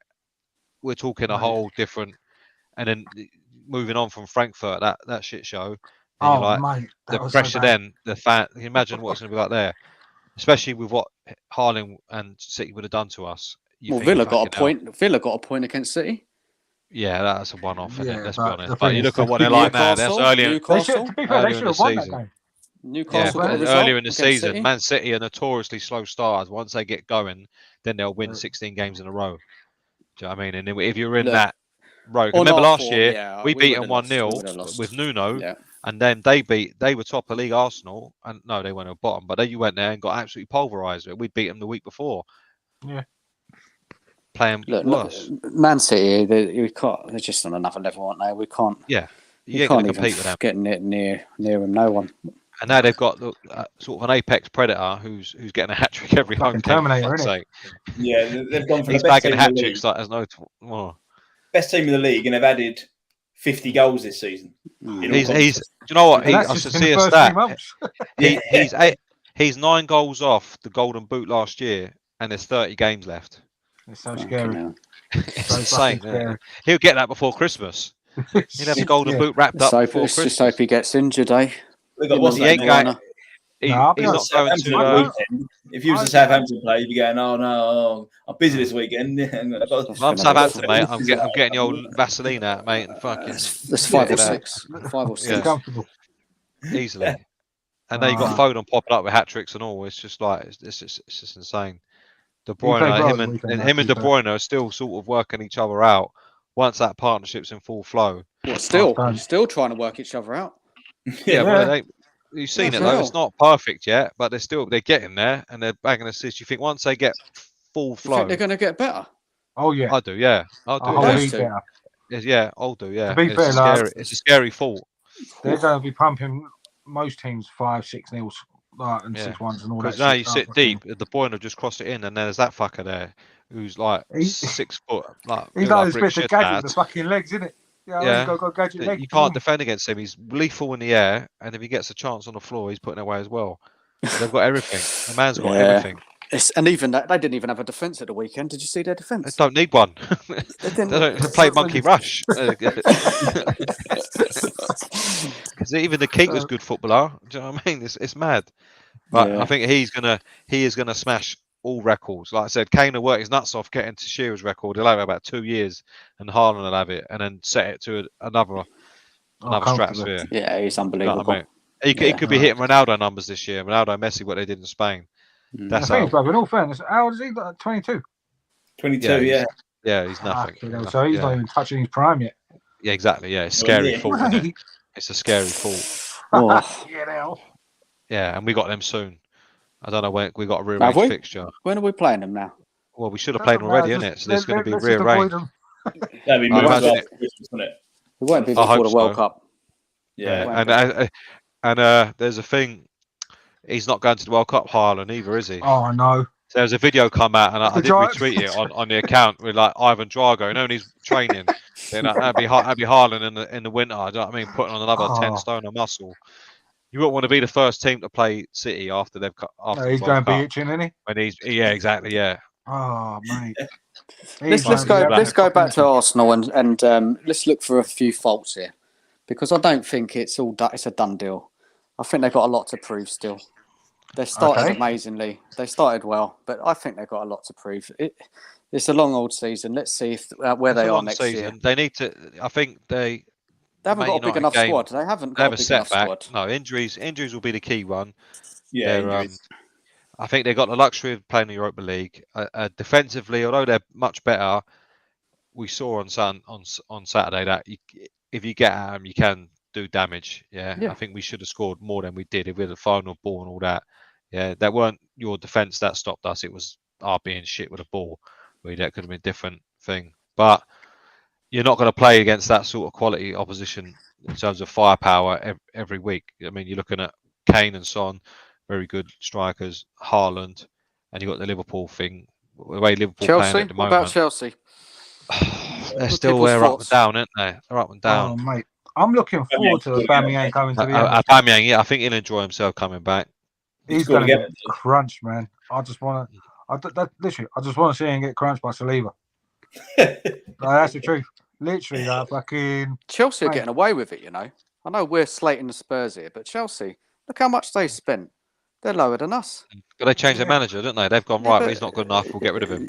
Yeah, but even so, look at the players they got, man. Yeah. Oh, that's what you could say about the owners, and they're buying still. They're getting in cuckoo now. Yeah. Yeah. What a deal! Different owners, same ambition. Do you know what I mean? So you got to take your hat off to them. And if the manager does not deliver, he's gone. Potter. They're not even waiting until January and all that shit. They're getting that shit done there for next year. Yeah, but every other club, especially Spurs fans, will tell you it's not January yet, so we can't do nothing yet. Every other team manages to sort of get deals mainly in the bag beforehand, but we're the only club that can't do it. So do we think Chelsea are going to pick it up then now? Yeah. They're definitely going to pick it up. They'll definitely pick it up. Again, I think the thing that could ruin them is Potter could get some momentum, then the World Cup turns up. Yeah. I think the World Cup could save us. Remember when COVID come along, when we had like Dele Alli up front because Son was injured, Kane was injured. COVID came along, then we come back and we finished the season okay. And then we started well the following season. I think the World Cup could be a saving grace for us, depending on what's happening if Conte's even there that far, because it can unravel very quickly. It's all over the place, isn't it? And it could be the worst thing that happens to Arsenal. I think it will be personally, because I think the main thing it's going to do with the World Cup is not just the momentum. I think it's the injuries, because without sounding horrible, most of our squad's going to go away. I thought they weren't. I thought Arsenal's are staying at home. You've got the Brazilian players; they're not getting in there. I thought Arsenal were... Jesus to go World Cup. I mean, funny, Brazilian manager's got to be an idiot if we don't pick Jesus. Oh, listen, honestly, you think Eddie didn't have a word with the manager and say, look... Odegaard, isn't he Norwegian? He's not going. No, he's not going. Yeah, he'll be with Haaland fucking on the old steroids, isn't it?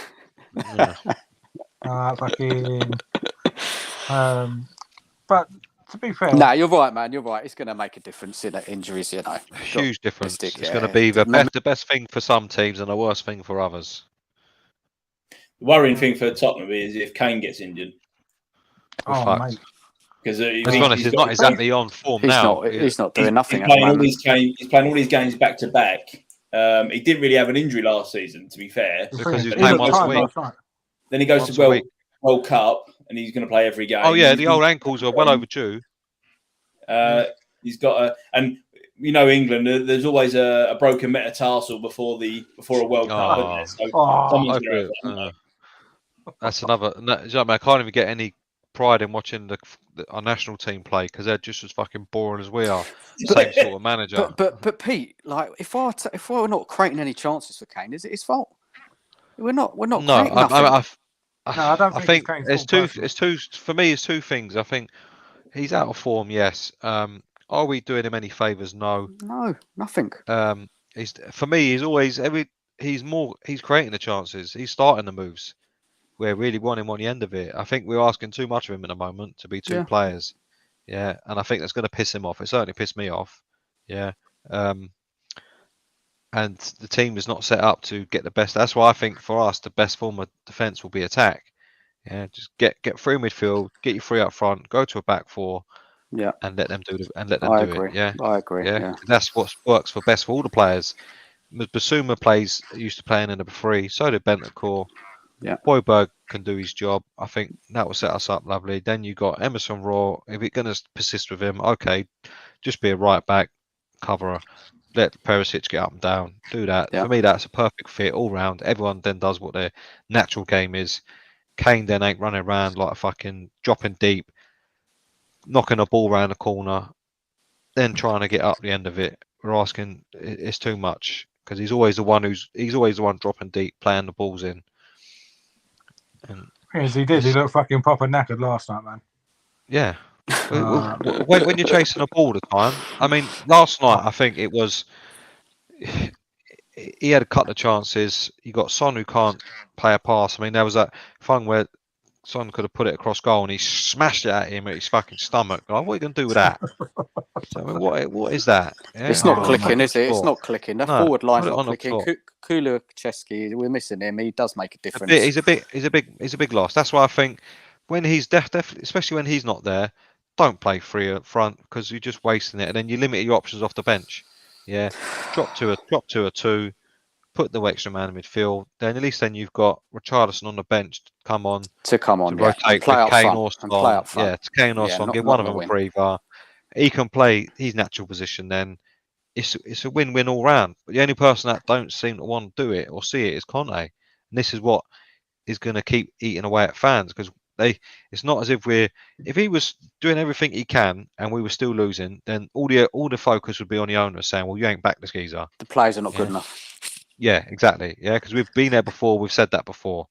And I still don't think the players are good enough now to do anything real, but in the league in terms of winning it or anything like that. But they are good enough to be better. They should be playing a lot better. Better than what we are. The two Arsenal guys here, do you think we should be playing a lot better with the players we got?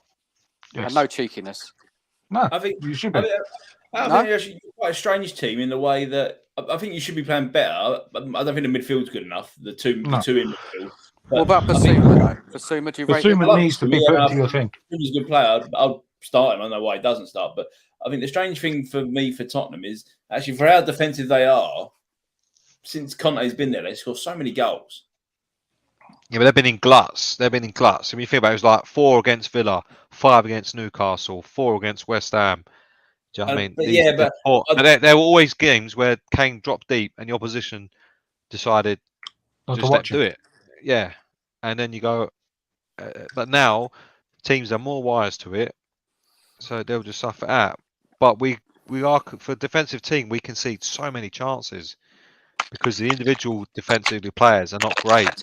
It's not like there's a difference between not conceding because you're defensively solid and not conceding because the opposition can't score, because we give enough chances away to concede goals. Yeah. Look at Forest. That was like the Alamo for most of that game. I know he got away with that 2-0. I don't know, but didn't have a striker. Can't score. Yeah, he was shocking at Forest. I think what Chelsea. How we got away with that at Chelsea, I have no idea. I have no idea. The ref was that one. To be fair. No, but I'm about the chances Chelsea missed. Like they had a striker that he's coming away with a match ball there. What do we think about this weekend? How do you think you get on? I'm dreading it. I think if we do what we've done, we'll get what we get, which will be outplayed and we'll be hoping that Kane or Son can pull something out with the odd chances they get, if they get any at all. Let's be honest, as good as we created some chances on last night, but we still never had a shot on target, which is another worrying thing. So the one thing you are relying on is out of form. You've got, other than that, our front three or our goal power, we've got nothing else to fall back on. Not as if we play good football and it will come. It's like every chance they get, every miss we make is now becoming pivotal, because you're like, we needed to take that, because you don't know when the next one's coming, because you might have the ball for another half hour. The one thing about Tottenham is they don't share the goals around, do they? No. It's Kane or Son. Most of them are too busy on the fucking penalty area on the edge of the box. That's why. And then you've got the front three. It's Kane or Son or own goals, probably the third highest scorer, isn't it? That's what his last season. Kulu chips in with some. Richarlison, I think he's got one in the league, isn't he? Is it one in the league? Or if any? I can't remember now. 2 in the Champions League. But he's not exactly prolific. And as we've said, when he plays, he's always played on the right-hand side of the three, which is where he don't play. He's not used to it. Yeah. Yeah, I think I'll be honest now, I think we lose against Brighton. Yeah. Ooh. The way they're playing, look how good they're playing. Yeah. Again, if they had a proper front man, they're putting teams There's away. No arguing there. There's no arguing. As long as they will give the odd chance away, and that's why Liverpool got back into it. Yeah, but Liverpool are Liverpool. But I think for us, it's just a disaster when it's happened. I think it could be another 3-0. When we went there with Poch's last days, and it was like a fucking absolute disaster, wasn't it? It was like, is that when can't hear you, mate. Is he muted himself? No, I think he's just lagged a bit. Dan, mate, we can't hear you. Can't hear you, Dan.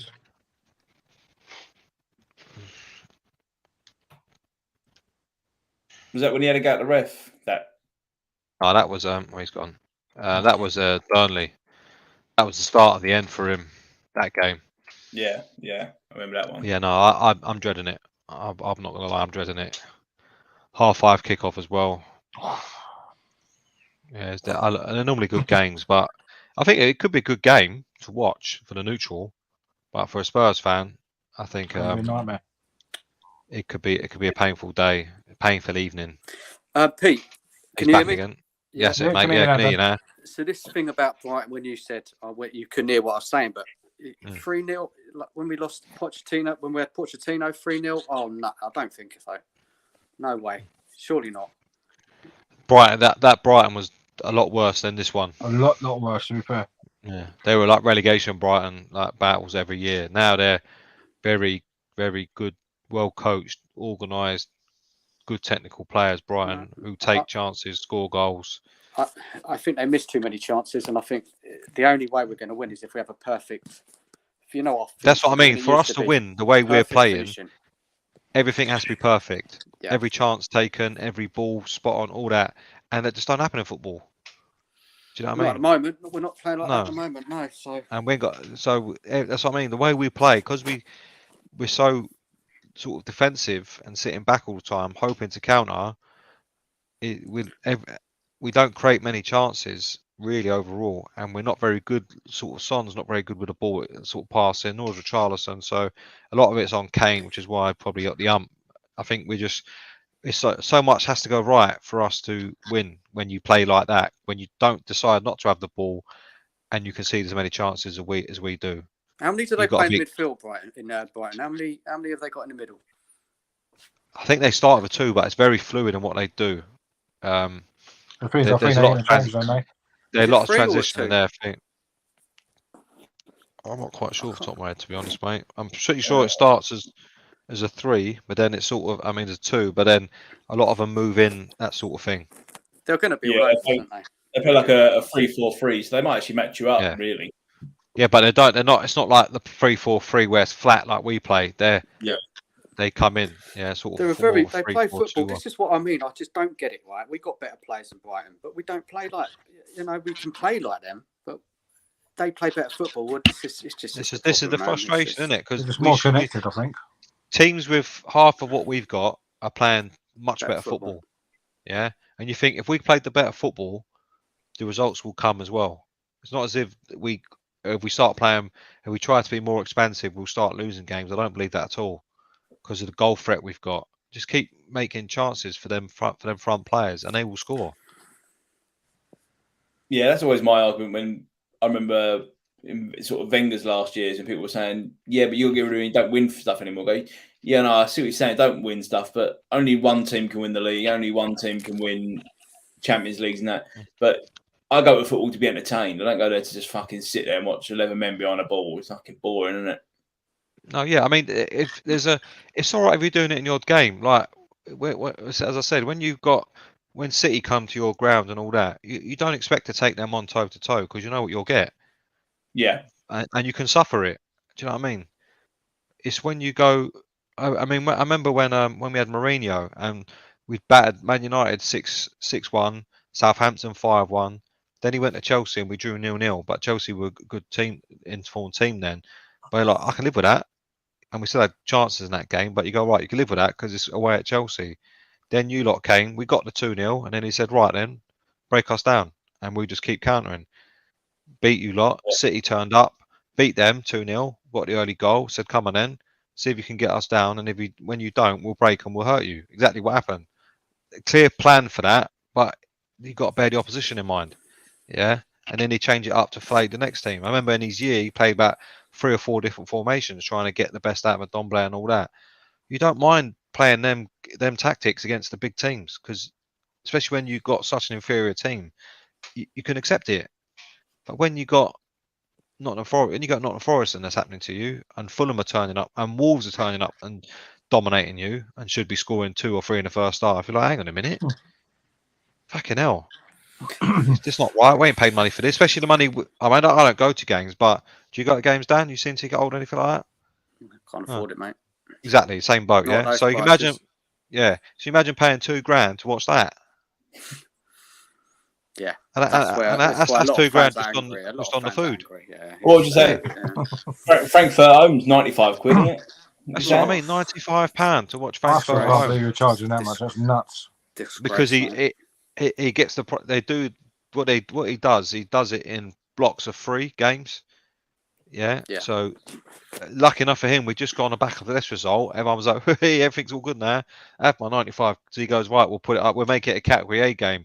Because whenever a Category A game, whenever is Frankfurt a Category A team? Never in a month. Never in years. C, B if you push taking the piss. C normally, yeah. All our groups should be Category C games because it's a Europa League fucking group. Let's be honest, yeah. None of these are Champions League pedigree team.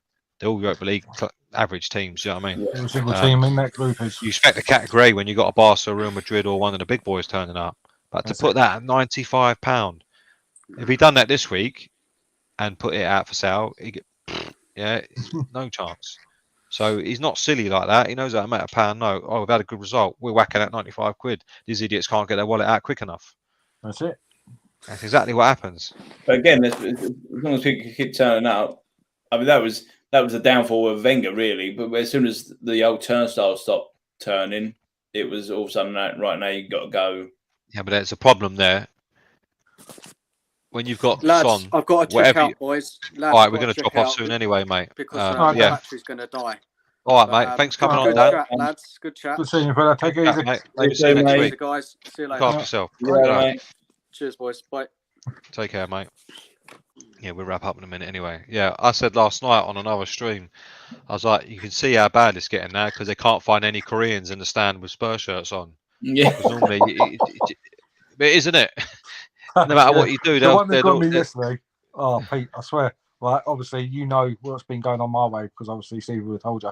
Right. He doesn't, to be fair. He's quite. Nah. He won't say nothing. And I don't ask him. Basically, he's a mental either way.